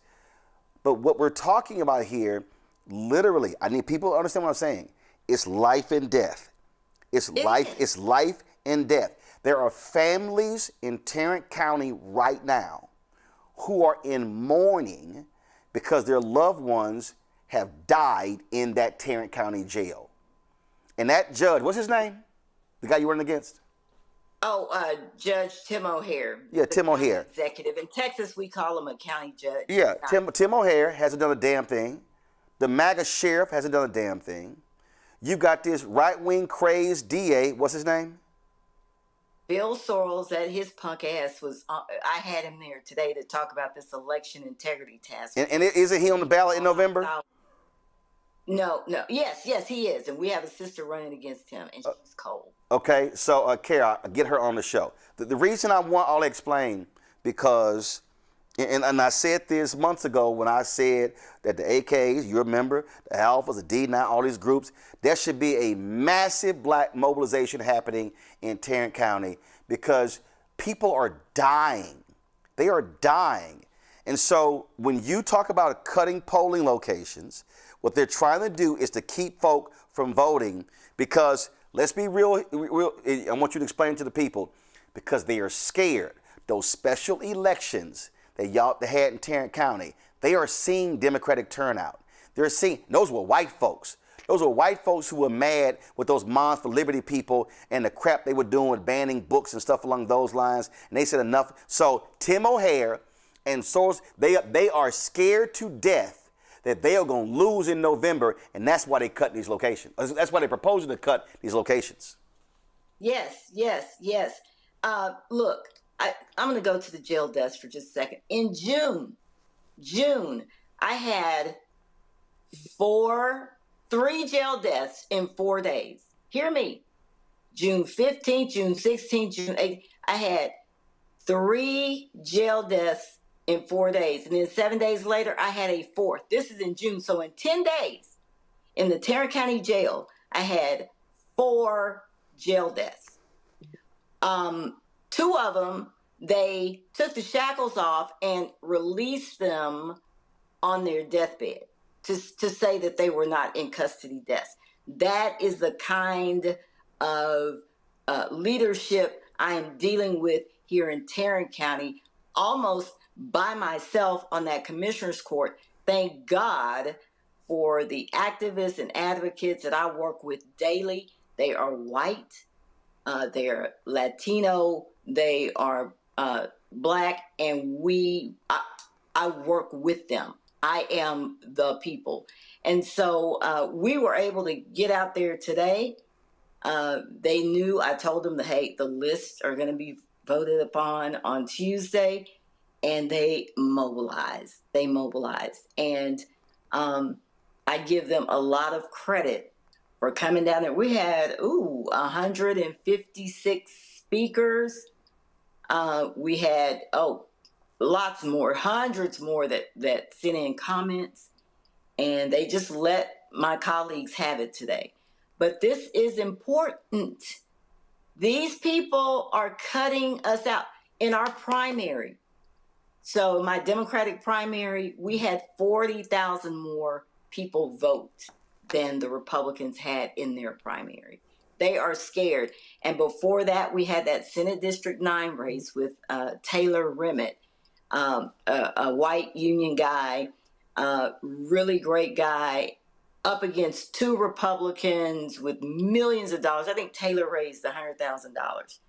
And he got into a runoff with one of those wealthy Republicans, and he won. He won a special election for a Senate race. And so the Democrats in Tarrant County, I don't know what's going on. We're losing. We lost the commissioner again. I'm going to go to my panelist, get her back, because I really want her to finish.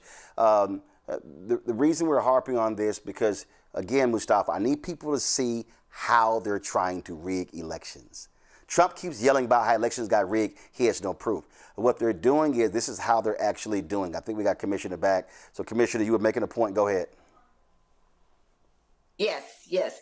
And so, yes, look, my 3 Republican colleagues, they're MAGA. They stop at nothing. Today, the people we stopped them today. I will be adding polling places back to the list next, whenever we meet again. I have a list of polling places I am going to propose adding back. They'll probably vote them down.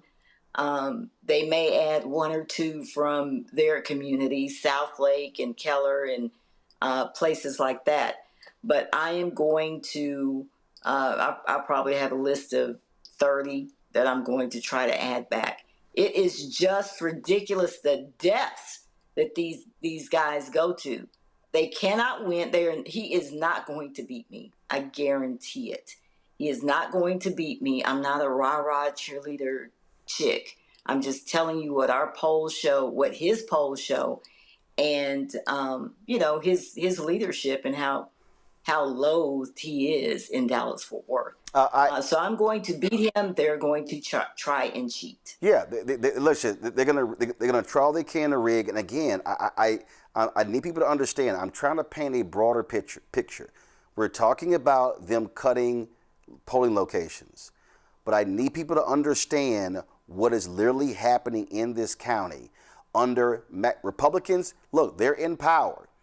There are numerous people. Y'all, there was a federal investigation under Biden-Harris of the Tarrant County Jail, and when Trump got in, it went away. And people continue to die in that jail, and they refuse to answer why. What is going on in the Tarrant County Jail? And even though you have an elected sheriff, Commissioner's Court controls the budget. So they have a say-so in what's going on. Yep. This sheriff's been in office since 2017. 80 in custody deaths. That is a lot. That is an exorbitant amount. Tarrant County has 69 elected officials in the county clerk, district clerk, sheriff, commissioners. There are 7 of us who are Democrats. So this is a MAGA-run county, and it is about to flip. It's going to flip. I'm going to be the county judge. There's a brother who is running for my seat, Dr. Jarrett Williams. He was on the Fort Worth City Council 2 years. I think he's like 36 or something like that. Brilliant. So I can win county judge. I need Jarrett to win precinct 2, or else I won't have control of that court. And so we need control of that court so I can fix this county, stop all this insanity, all these jail deaths. We need a new district attorney. Tiffany Burks is phenomenal. She used to be first chair over at the DA's office for years, and she's in private practice now. We have a slate of judicial candidates, a bunch of bad sisters, and white brothers and sisters running too. So it is prime for Tarrant County to flip, and we've got to do it. Now, of course, Tim O'Hare's he's going to have millions, and I'm not going to have that. So we just, we've been block walking. The Democratic Party here has been unified. We need Black people to show up at these polls. They really need to help us volunteer, but they do need to show up at the polls. They need to get their cousins, them, and everybody in November to vote in these local elections.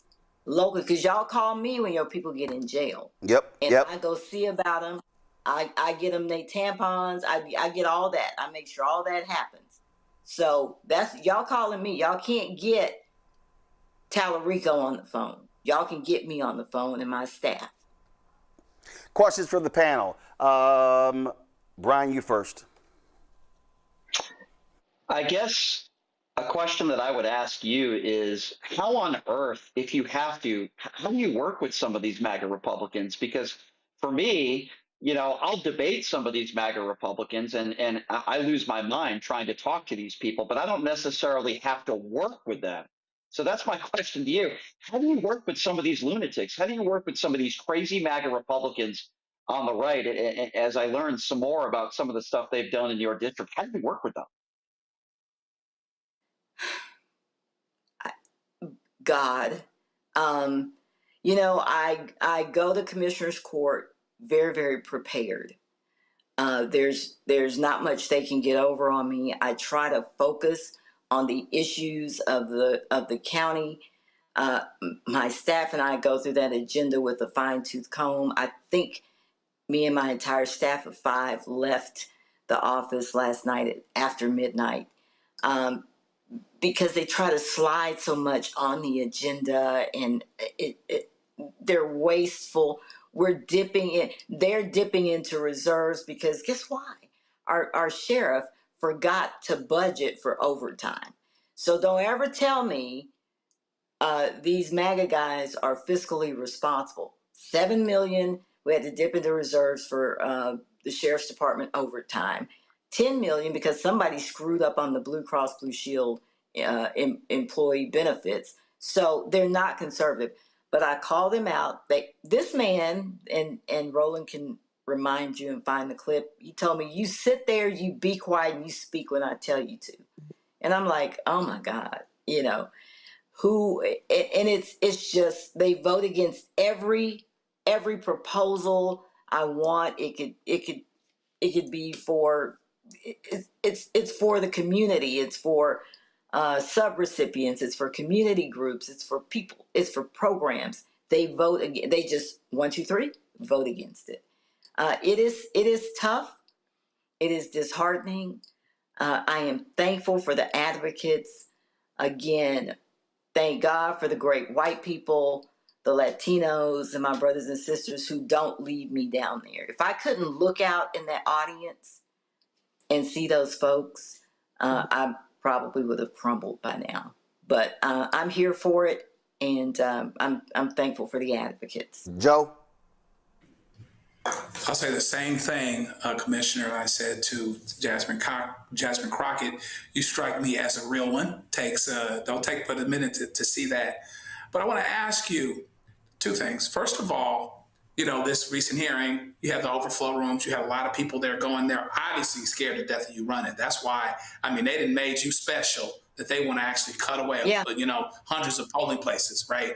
Are you optimistic that people are actually getting it, that they really understand and they're sick and tired enough of being sick and tired, that they'll do what they need to do as you do the things that you need to do to, among other things, bridge build? It's hard to be a bridge builder when you're dealing with the things that you're dealing with, but you're finding a way to do it.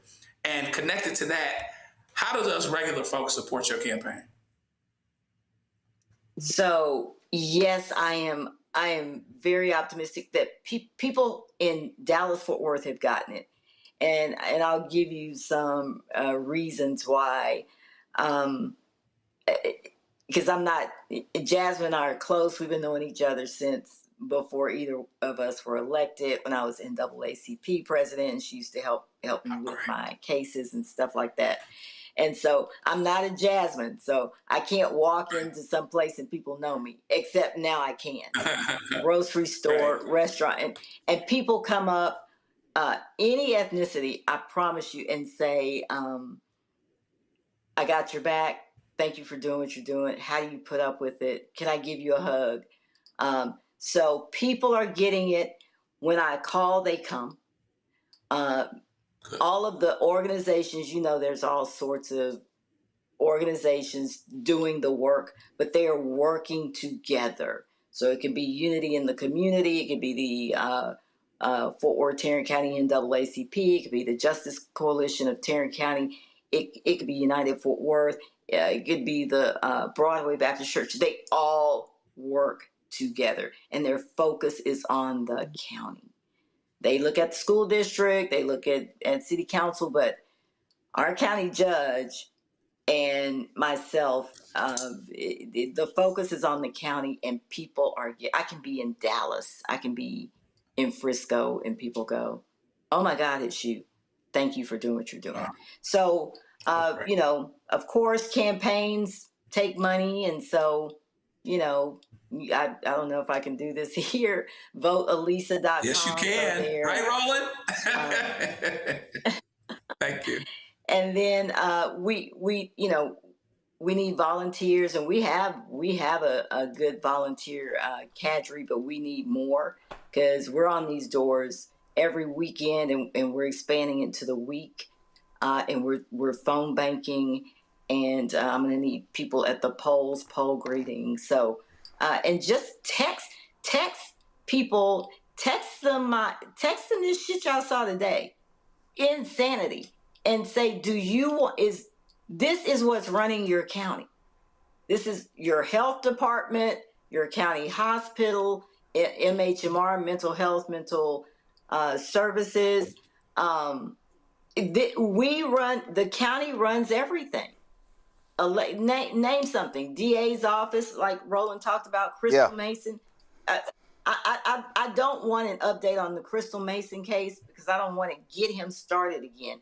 I had the DA come today and talk to us about this bogus ass election integrity unit that they established when we first came into office in 2023. You have 1/10. What the hell did he say? How many cases do you have? Of all the cases the DA has, election fraud cases are like 1/10 of a something. Like, man, so you have a whole election integrity task force for what? To go and hunt down people like Crystal Mason and try to make a case out of it. Yep. This county is insane. It's led by racists.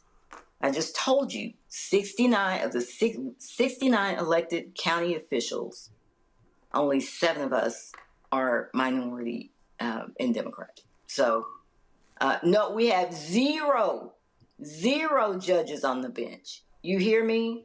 Mm-hmm. 0 judges on the bench. Every judge on the bench here is MAGA. Everyone.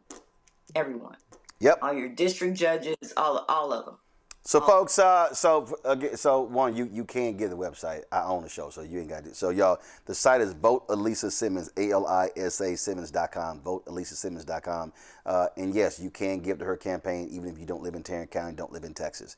Mustafa, your question. Yeah.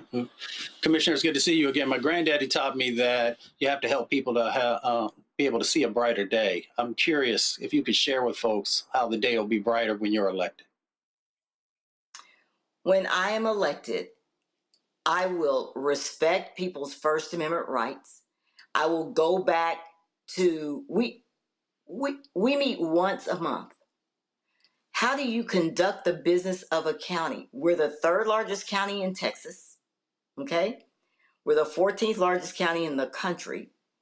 These guys, to try and shut me up, and all of the advocates that we get down to the court meetings, we went from 4 meetings to 2 meetings to 1 meeting a month. And we meet at 10 a.m. But those people sacrifice and they come down there. So we're going to make Commissioners Court accessible again. All the people that signed up to speak today, you know how long they got to speak? 1 minute. So we're going to give them their 3 minutes back. I may give them more than that back. And then we're going to restore services like our Human Services Department that deals with, that gives out rental assistance, utility assistance to our senior citizens. We shuttered that department last year. They shuttered that department almost a year ago. We stopped with rental assistance and utility assistance and help with hygiene products. We have eliminated immunization programs. We've cut our hospital district tax rate, which has affected their income. There will be improvements, and I don't have to raise taxes to do it. We can trim the sheriff's department's budget. This guy gets everything he wants. We bought a armored vehicle about 3 years ago. That thing has not been in service one bit. They just built or refurbished a county building into a new law enforcement training center. Millions of dollars. And this guy forgets to budget for overtime by $7 million. So the people can expect access, and they already have access with me. They can expect transparency. We're going to have public dashboards that show what's going on in our jail, what's going on at the DA's office. There's just so much that can be improved here in this county for our constituents. Absolutely. Folks, again, we're going to keep covering this. And this is the thing that what I keep trying to tell y'all. All y'all little simple Simons be yelling, oh, man, you shilling for Democrats. I just walk y'all through how people in Tarrant County, how black people are being neglected by MAGA Republicans. Folks, when you look at the Tarrant County jail, it's a lot of black people in that jail. And the people are dying, and there's literally no accountability. This show will be 8 years old on September 4th. It's a month from now. Do y'all know that Crystal Mason was on my first show? It is insane that we will be celebrating our 8th anniversary, and Crystal Mason is still fighting that DA in Tarrant County. That's why we should be having a massive, massive turnout of our people. And I hope your AKA sisters and my Alpha brothers and Kappas and Omegas and Deltas and Sigmas and Iotas and Zetas and Prince Hall Mason and Eastern Star and Jack and Jill and Lynx and Sigma Pi Phi Fraternity Boule, non-Greek churches. I hope we are seeing folk put the work in to have the largest black turnout they've ever seen in Tarrant County, to elect you county judge, to elect a new DA, to elect new commissioners, because I keep telling black people, We cannot leave our power at home. Sitting on the couch is not an option, and this is the time for us to show our power and let them know, you keep playing with us, we're going to show you how we roll. Commissioner Simmons. I think we're going to show them this time. We're going to show them. All right. I look forward to having you back. Thanks a lot. All right. Thank you, Roland. Bye-bye. Can black people, y'all, black people just want to mind their business. We just want to go shop. We just want to go to a restaurant. We just want to have our kids sell lemonade on the side. And we've shown y'all before when these racist Karens and Kens roll up on black folk who are at pools. And what's crazy to me is that these racist white folk really believe that this is Jim Crow, where they get the right to demand to see our ID. That they get to walk around and say, we belong here, y'all don't belong here. Prove to me you live here. Lee Merritt, Texas attorney, posted this on his social media page of another encounter of a racist ass white woman accosting a black family who was just trying to enjoy the damn pool. Okay, so I'm gonna record this. So I'm sitting out here with the pool with my children. I'm the only black man out here. So the nice white people come out here and tell me if I don't show them my ID, I have to leave. But no one else has to show their ID. So now she's finna call the police on me. And the police are gonna come in front of my children. And they smiling. Look at her smiling. They're smiling. She's smiling. But our residents here. I'm telling you, I don't want to be recorded. You being recorded. I'll be here. When the police come, I'll be here. So now they're calling the police on me. Karen and her friend, she's smiling because they're going to call the police on me because I don't have an ID on me. Who takes an ID to the swimming pool? And not just that, nobody else has been asked to show their identification. All right, let's see how this works out. This is crazy. Now my children are here. This is in front of my children. Welcome to Chicago.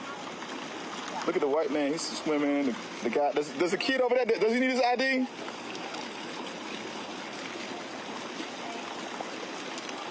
They are calling the police on me. This is crazy. This is so crazy. Where you going, Al? What? If you just get your ID. I'm not getting my ID. I don't have to show them no ID to be at the pool. Karen up and the other lady just smiling. This is crazy. The cops and you could get in jail. I don't want y'all to be traumatized by this, though. No, don't cry. You don't have to cry. So have a seat, Kingston. I want you to go in jail. They're not going to put me in jail. Please, just get your ID. No, we can, just because we're black, we consider just like everybody else. Wow, welcome to Chicago. Yeah. Hey, peace and blessings. This is your boy Leo Sullivan. This is our last day of Chicago. Yesterday there was an incident. I think we handled it very well. Karen made us leave, tried to make us leave, called the police on us. We ended up having a fabulous time in Chicago. Unfortunately, when she called the police twice, because when I went to go ask her name and information, she said I was weird, and she wouldn't give me her information, her name, but she called the police on us and called us weird. Still, it was a learning experience. Got back to my room, the police came and knocked on the door for the second time. She reported I had harassed her, which was interesting. Fortunately, my kids were there, but it was a learning experience. Al, what would you say you learned from this entire experience? I would say that I learned it shouldn't matter what color you are, but it definitely does. And my guys taught me to never judge someone off of the color of their skin, but their character on the inside. So yeah, Okay, that's a good lesson, valuable lesson, huh? Kingston, what did you learn? Just because a person's an idiot doesn't mean you have to be one. An idiot. She was an idiot. Well, anyway, we're going to say a prayer for us. God is good. I want to say a shout out to my best friend since I've known since I was a teenager, a little teenager. Michael Hallman, I love you, man. We had a great time. Love you and the family. Y'all treat us so well, man. And we can't let one bad experience dictate, you know, what is best for humanity and what's best for our children. We learned a lot from this. Take us out, y'all. All right. We the Sullivans. We the Sullivans. Okay. I'm really trying not to cuss right now. Because I need people watching to understand that what you just witnessed is trauma. Here is a black boy with his dad trying to enjoy the pool, and he is oh, she's calling the cops. I don't want nothing to happen to my daddy.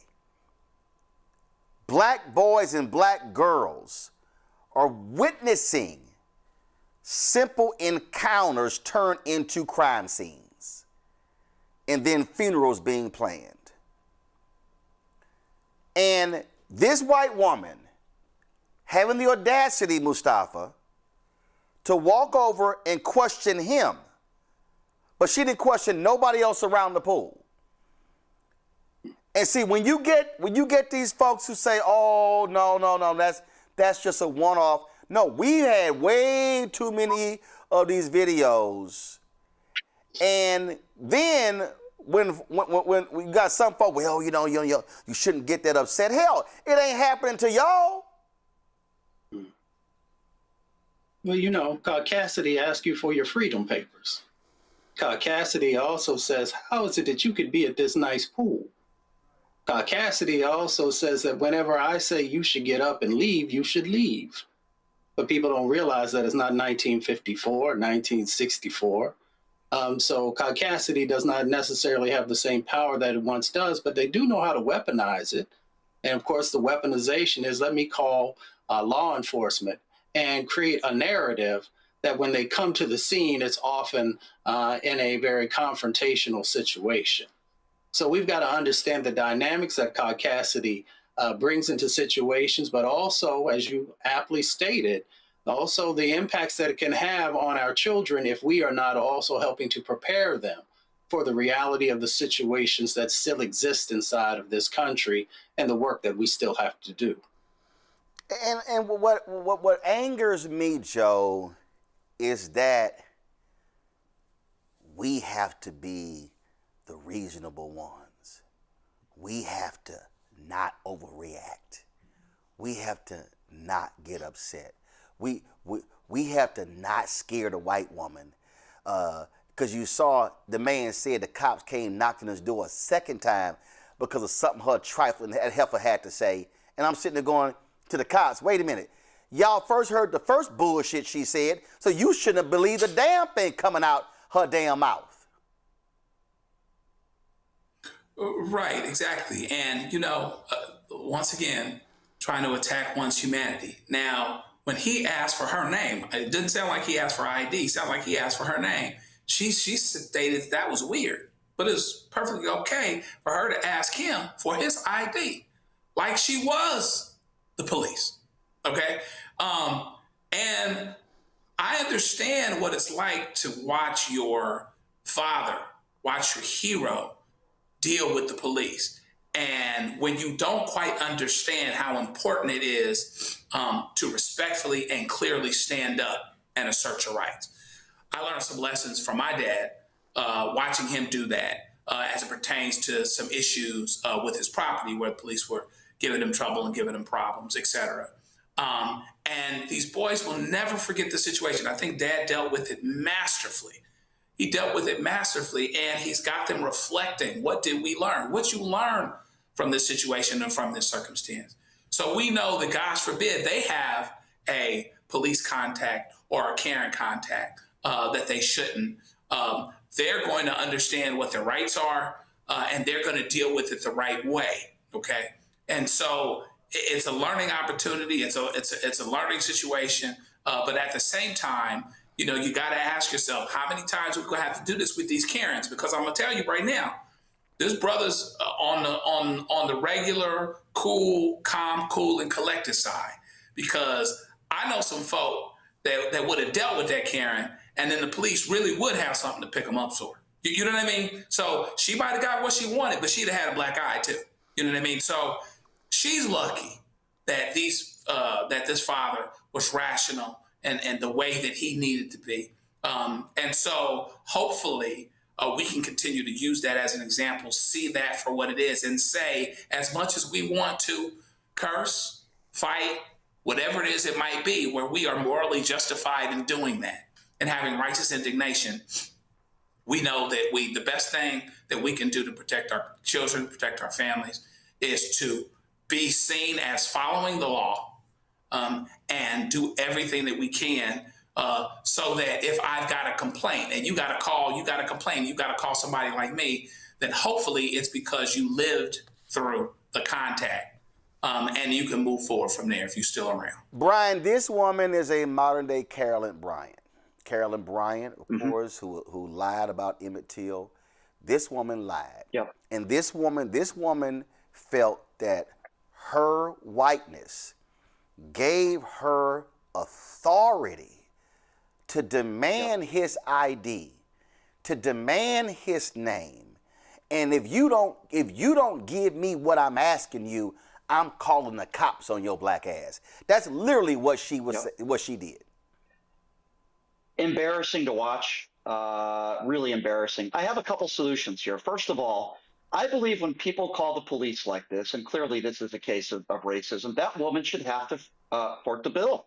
How much money did it cost taxpayers to have those police officers come out not once, but twice, for no reason at all? So if it's proven that she called the police for no reason, which clearly the only reason is that they're just black people that are enjoying themselves at a pool, she should have to foot the bill. The taxpayers have to pay to have these police officers come out here. Number two, I tell this to my listeners, Roland, all the time. I'm glad that he recorded this. Let's make her famous so that everybody knows who's the resident racist in your community. Find out who this woman's name is. Put it out all over social media. People need to know who these people are. I don't care whether you see someone treating somebody poorly because of the color of their skin at a 7-Eleven, if it's at a pool, if it's at a McDonald's. Make these people famous, put them on social media, find out where they work, and I hope this woman loses her job. I really do, because she's an embarrassment to society. She's an embarrassment to people who look like me. And I thought that young man who recorded this, the father, did a great job. And you have to record these people.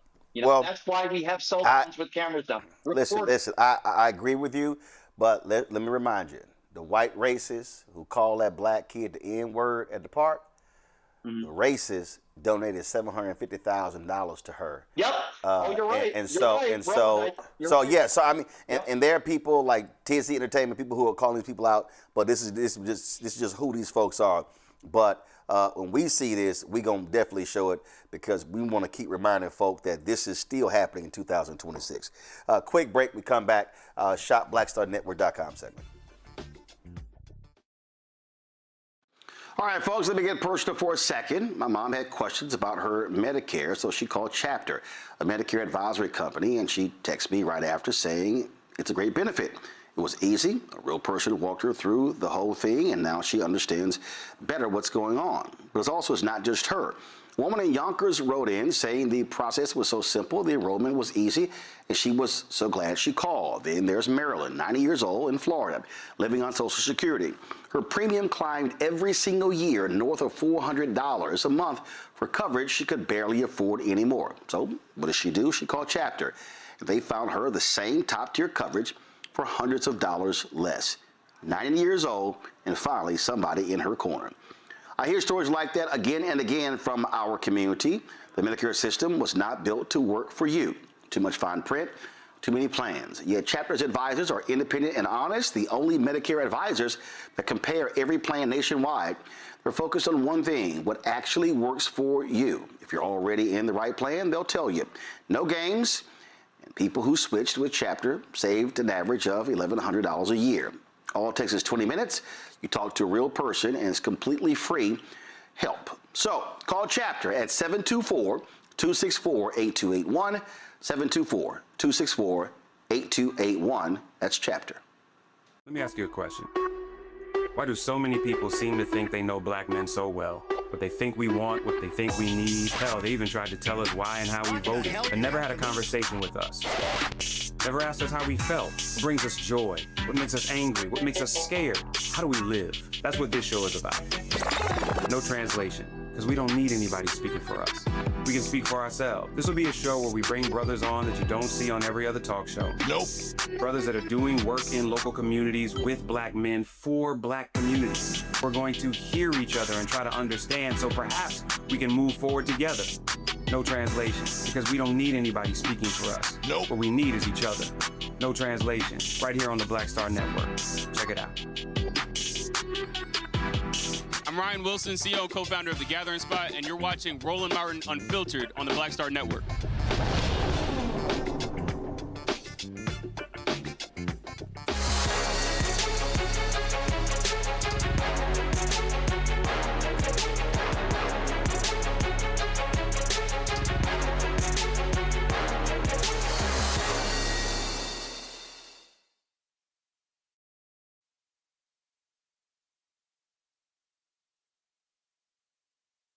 Created our marketplace segment specifically to highlight and promote black-owned businesses. What we have to recognize is that many of our businesses are actually sole proprietors, single businesses. And so how do we build capacity? Build capacity by being able to spread the word. So we created Shop Black Star Network for them to be able to sell their wares, also be able to promote. So let's say you're now looking for some authentic African jewelry. Well, Kendi Amani, a black-owned jewelry brand, features handcrafted pieces that have been made in Kenya. Each piece is crafted using eco-friendly materials, with many of the designs made from sustainably sourced brass. Founder Kendi Amani joins us now from Chicago. Glad to have you here. Kendi, why did you start this? What precipitated you wanting to do this? Wow, so many things. Thank you for having me here today, Roland.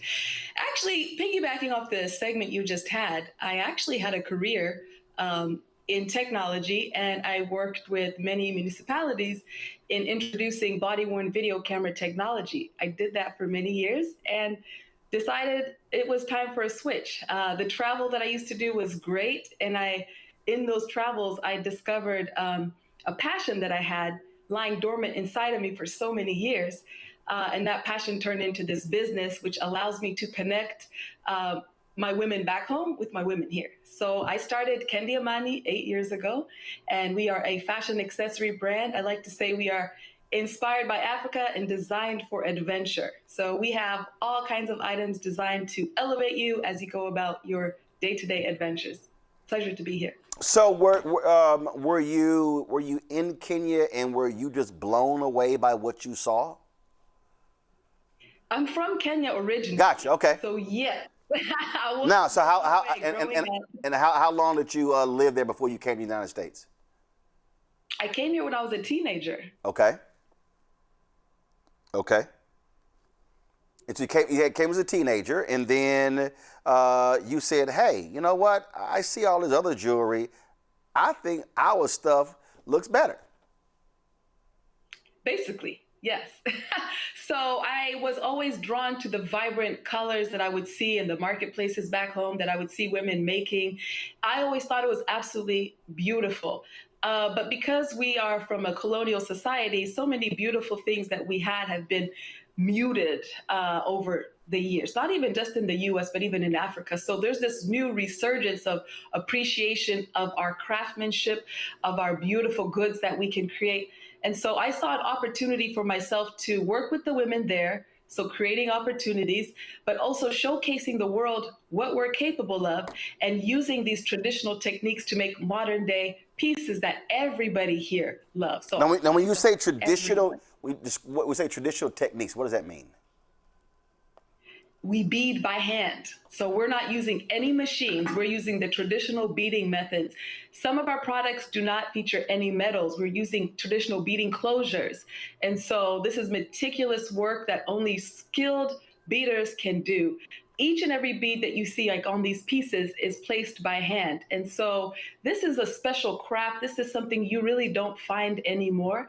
And we're also able to handcraft all of our products. So whether it's our vibrant, beautiful Ankara African print sun hats that we use sewing machines, but we sew them one by hand. We have our travel bags that you'll see shortly, also made in our own facilities. And so we're very proud not only to also source our materials from Kenya.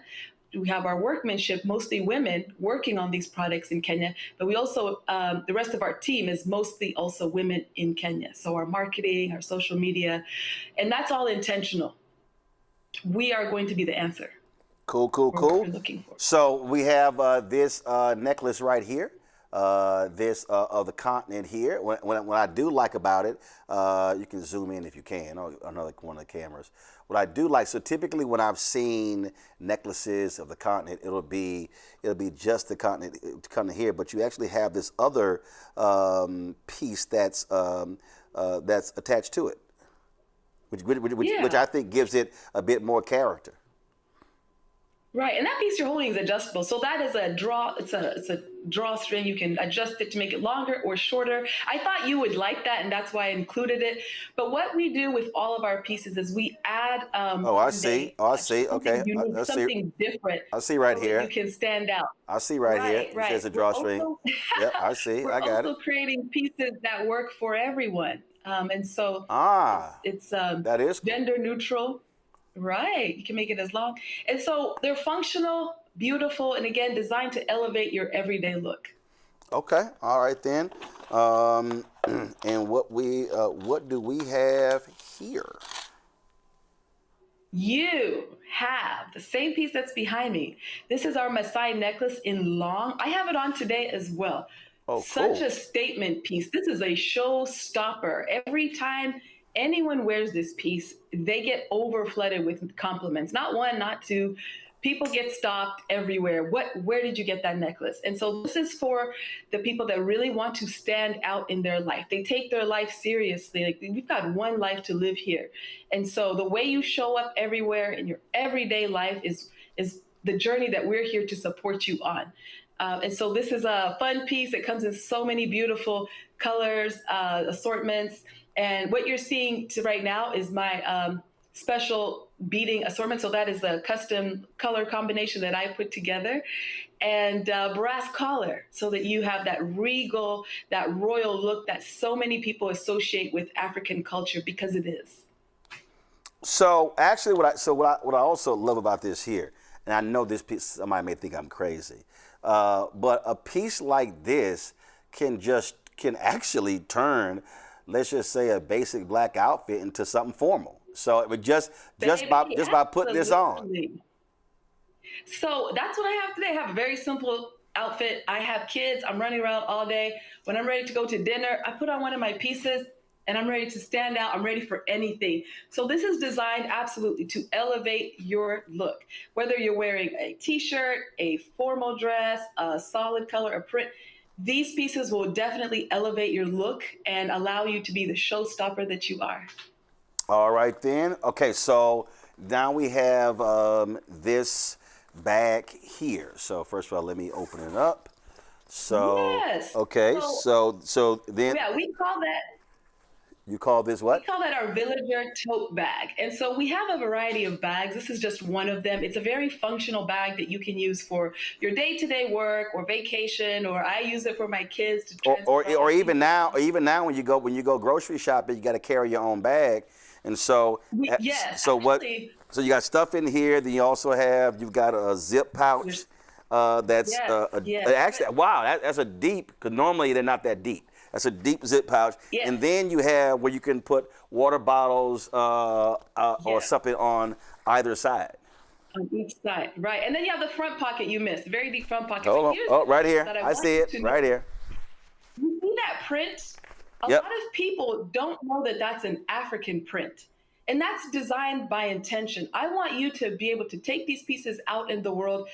Not everybody needs to go, hey, it's African, I'm screaming it's African. People love the print. They love the vibrant colors. And so what I am aiming to do is show people that African prints are versatile. They are modern. They fit into this world. We do have a place here. And that's why I intentionally pick these really fun prints that are African prints, but not everybody actually knows that. They just love the fact that it's this bright color. Nothing in our brand is bland. Everything here is vibrant because we want it to reflect your true personality and style. Questions from the panel. Joe, you first. Well, congratulations. You have some wonderful products here, and I'm asking a couple things. Is there any brick and mortar store availability, or is it all basically online? And then the other thing is, are there any plans, if you aren't already, you can correct me, to do anything that the fellas could get as well? It looked like that Africa necklace is something that the brothers could wear, but tell me about that. Are there things for guys, and is there a brick and mortar store availability? No, Joe. It's called shopblackstarnetwork.com, Joe. That's the segment. So the idea, Joe, the idea is to go to shopblackstarnetwork.com to get the items. That's why it's called the shopblackstarnetwork.com marketplace, Joe. I'm with you, but Joe, before she talks, this is what I'm doing. I was trying to do something for my mother here, but my mother doesn't go online and get stuff herself. Well, Joe, you need to sit with your mama right next to you and say, Mama, we're gonna go to shopblackstarnetwork.com to look at Kendi Amani's stuff. Okay. Yeah. And I will say this, that we do. We love this. We love this network. We love this opportunity. And yes, we are selling it here, direct to the consumer. But we do also focus on a B2B, because I know one thing Roland is really passionate about is seeing us scale our businesses.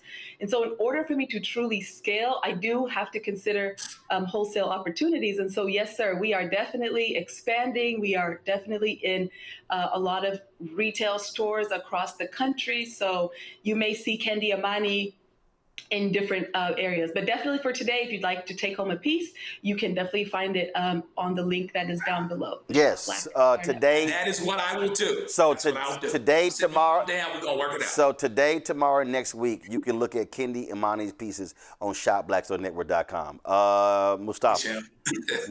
Well, sister, congratulations. These are beautiful. You make me feel like I'm back in Mombasa and a couple of other places I used to spend time. You talked about sustainably sourced materials. Can you just quickly speak about why that's so incredibly important?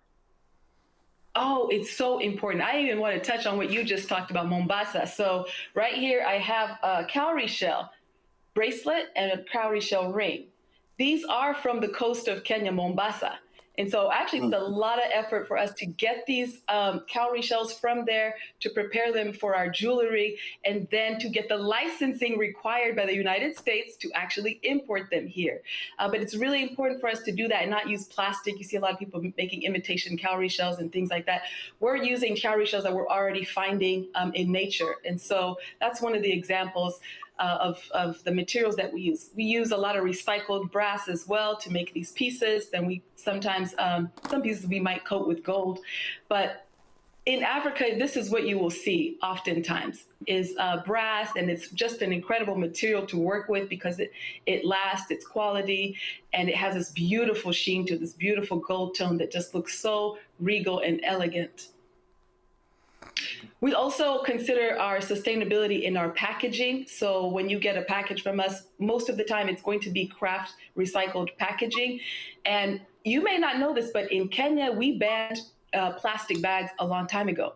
And so one reason that we have these bags that we make is because we want to encourage people to stay away from plastic. And let me tell you something, that is your shopping bag. Yeah, that is actually, it's a huge deal. When I was last in Ghana in 2019, Renee, oh my God, why does it escape me right now? She actually, she has a whole design outfit where they take glass products and plastics and also old jeans and turn them into products. If y'all go to our YouTube channel, you'll actually see when I interviewed her. And so you're right, because she was telling me the damage that plastics has been making on Ghana. Go ahead. Yeah, and so you'll see some beautiful pieces like these earrings here. These are our Kazuri earrings. Look kind of backwards here. And this, again, is made of the recycled brass bone. So in Africa, we use every part of the animal to honor that creature. So whether we're consuming it or using the bone to make jewelry. And then we also have a reclaimed wood. So this is another example of how we can use these sustainable materials to create these beautiful, beautiful pieces just for you. Cool. Brian. Well, congratulations. I guess my question, well, two questions. Where is this made? Where are your factories? And what's the scale of pricing for some of the stuff that you're wearing? Great question. Thank you for asking that. So we do not have any factories. That's not how we operate in Africa. In Africa, we have women, real people, real moms, real sisters who handcraft these pieces. These women are what you would call here artisans. This is what they know. They're doing the techniques that have been passed down to them through the generations. And so this is the unique business model that I have. When I've gotten orders in the past from, say, Home Shopping Network, QVC, HSN, we have to make a lot of handmade pieces fast, right, in order to fulfill the demand. So we bring on more and more women to do the project for us. So we create we have beading circles that we can create where we teach the women how to make the product, and they go and they make it and they turn it into us, and they meet our specifications and our guidelines. These women are business owners too. And so this is how we're creating a large ecosystem of women business leaders, women artisans, all being supported by your purchase.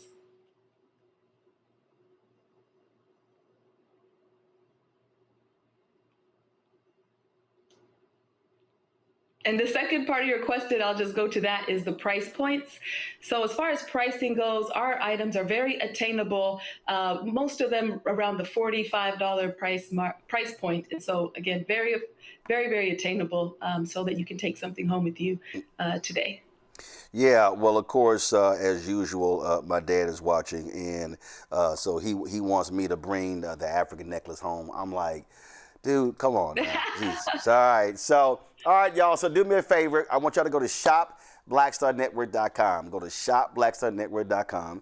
Check out what Kendi Amani has, y'all. Some amazing necklaces, earrings, safari bag, tote bag, beaded necklaces, so all kind of great stuff. And yeah, the prices are $39, $45, $65.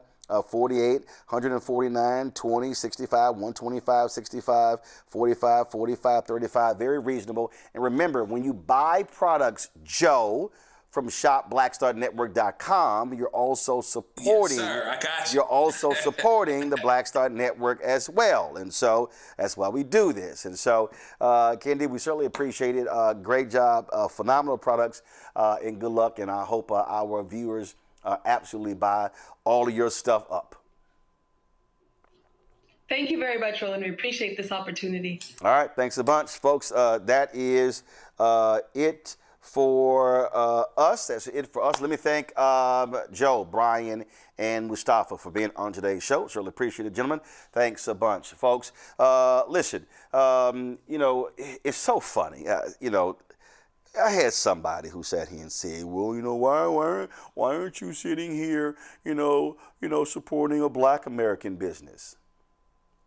You know what, Ray Sean, who made that stupid comment on the YouTube channel. So clearly you've never watched this show, because if you did, you would realize, here we cut to it, these are all the products on shopblackstarnetwork.com. We've got numerous products from African Americans, from people of African descent, folks from Africa, because we support Black people, fool. That's who we support. And so all y'all people love, some of y'all love just saying dumb stuff. And if you want to understand the connection, it's called the African diaspora. That's what it's called. And so it's about supporting our folks across the globe. For those of you simple Simons who have no understanding of history, Do you understand that 6 of the 10 fastest growing economies right now in the world are African nations? Do you understand that the youngest continent in the world is the continent of Africa? Do you understand that over the next 50 to 75 years, the actual growth of the world population will be in Africa? And so what you also don't understand, Rayshawn, or whatever the hell your name is that there are tremendous opportunities for African Americans, Black Americans, whatever name you want to use, to connect with brothers and sisters in Africa. So maybe you should go do some history. Maybe you should go do some reading. Maybe you should go look up somebody called Reverend Leon Sullivan and the Sullivan Principles, where he sponsored an annual conference that brought together African American, Black American business entrepreneurs and folks on the motherland. I sat with the previous president of Ghana, who talked about the tremendous natural resources in the motherland and the smarts and the brilliance of many African Americans. He said, and how we need to connect. When I went to Ghana and did our 8 or 9 part series, if you go actually watch it, you will see there's a sister who actually has the largest wastewater management company in Ghana. You will understand what is happening with Black businesses going to Liberia and Senegal and what's happening in Nigeria. Maybe if you actually do some reading, you'll realize a recent deal that Viola Davis and her husband struck a deal with the South Africans who are financing many of her television and movie projects. See, when you are a simpleton and you just say silly stuff like that, you don't even understand the logic. Do you understand that white Americans do business in Europe? They have business interests in France, Germany, England, Italy, other countries. You have folks doing business in Indonesia, Japan, China, doing business in Dubai, numerous, Oman, many of those nations. So how silly it is to question a Kenyan American who now lives in Chicago. Why are you featuring her business? You're not featuring a Black American. We have, and we will. And we don't care if you don't like it. Folks, if you're watching on YouTube, hit the like button. Do that. We want you to do that for our support. What we are about, folks, is about speaking to the issues that go on. I made it perfectly clear. We don't waste time with trash because we are living in a moment where African Americans must be fed tremendous amounts of information. Y'all saw the movie Malcolm X. And what did Elijah Muhammad say? Elijah Muhammad said, at great scene, Al Freeman, talking to Denzel Washington, he says that our people are thirsty. And then he took a glass of water, he put some ink in it. He said, when you're thirsty, you'll drink anything, even if it's a glass of dirty water. But then he said, he showed a glass of clean water. He said, but if we give our people this, they'll drink this. And so that's what this show is all about. So I don't waste time with haters. I don't waste time with naysayers, with critics, because what we are about, how are we feeding our people information about what's going on, to give them a heads up about attacks that are happening on our communities, and how do we also reach a collective to be able to build a much more united force. You heard me numerous times talk about Dr. King, what he said on April 3rd, 1968 at Mason Temple. When he said that if we are going to move as a people, we must do so as a collective, not as individuals. And so that's what we do here. So when it comes to news and politics in our marketplace segment, that's what we do. That's what we will do. And we won't stop. As long as there's breath in my body, we're going to fight for our voting rights. We're going to fight for economic rights. We're going to fight for respect. We're going to fight to ensure that our children and our children's children have a future. Because as Paul Robeson said, our folks built this country. We are here, and we damn well are going to challenge this country to to do right by our folks. I'm very clear as to where I stand on that. All right, folks, if you want to join our Bring the Fuck fan club, our goal is to get 20,000 of our fans contributing on average $50 each a year. That's $4.19 a month, 13 cents a day. That supports this show and all of our other shows as well. We want to build new shows on this network because we're not interested in the gossip, in all the reality shows and all that stuff. We need to be having strong, black-centered health shows, business shows, entrepreneurial shows, all of that. And that's what we're doing here at the Black Star Network. So if you want to contribute to us via Cash App, use a Stripe QR code. You see it right here. That's also for credit cards as well. If you're listening, go to blackstarnetwork.com for ways to give. Checks and money order, make it payable to Roland Martin Unfiltered. P.O. Box 57196, Washington, D.C. 20037-0196. PayPal's R Martin Unfiltered. Venmo RM Unfiltered. Zelle Roland at RolandSMartin.com. Roland at RolandMartinUnfiltered.com. Download the Black Star Network app, Apple phone, Android phone, Apple TV, Android TV, Roku, Amazon Fire TV, Samsung Smart TV. If you want to get our Roland Martin Unfiltered swag, that's our hats and T-shirts and zip-ups. Our shirt, Don't Blame Me, I voted for the black woman. MAGA chose between woke or broke. They chose broke. All the other shirts, Black-owned Media Matters. Also, our America 250 shirts. Go to shopblackstarnetwork.com. You see the QR code there as well. As I showed you earlier, all these products right here are in our studio. These are all black companies that are on our website, our marketplace, because we are about supporting these products. When you buy these products, folks, you got all sort of products. Simply go to shopblackstarnetwork.com, peruse the site. When you buy from our site, when you're supporting these black-owned companies, you're supporting us as well. And so you can do all of that. Don't forget, download the app Fanbase.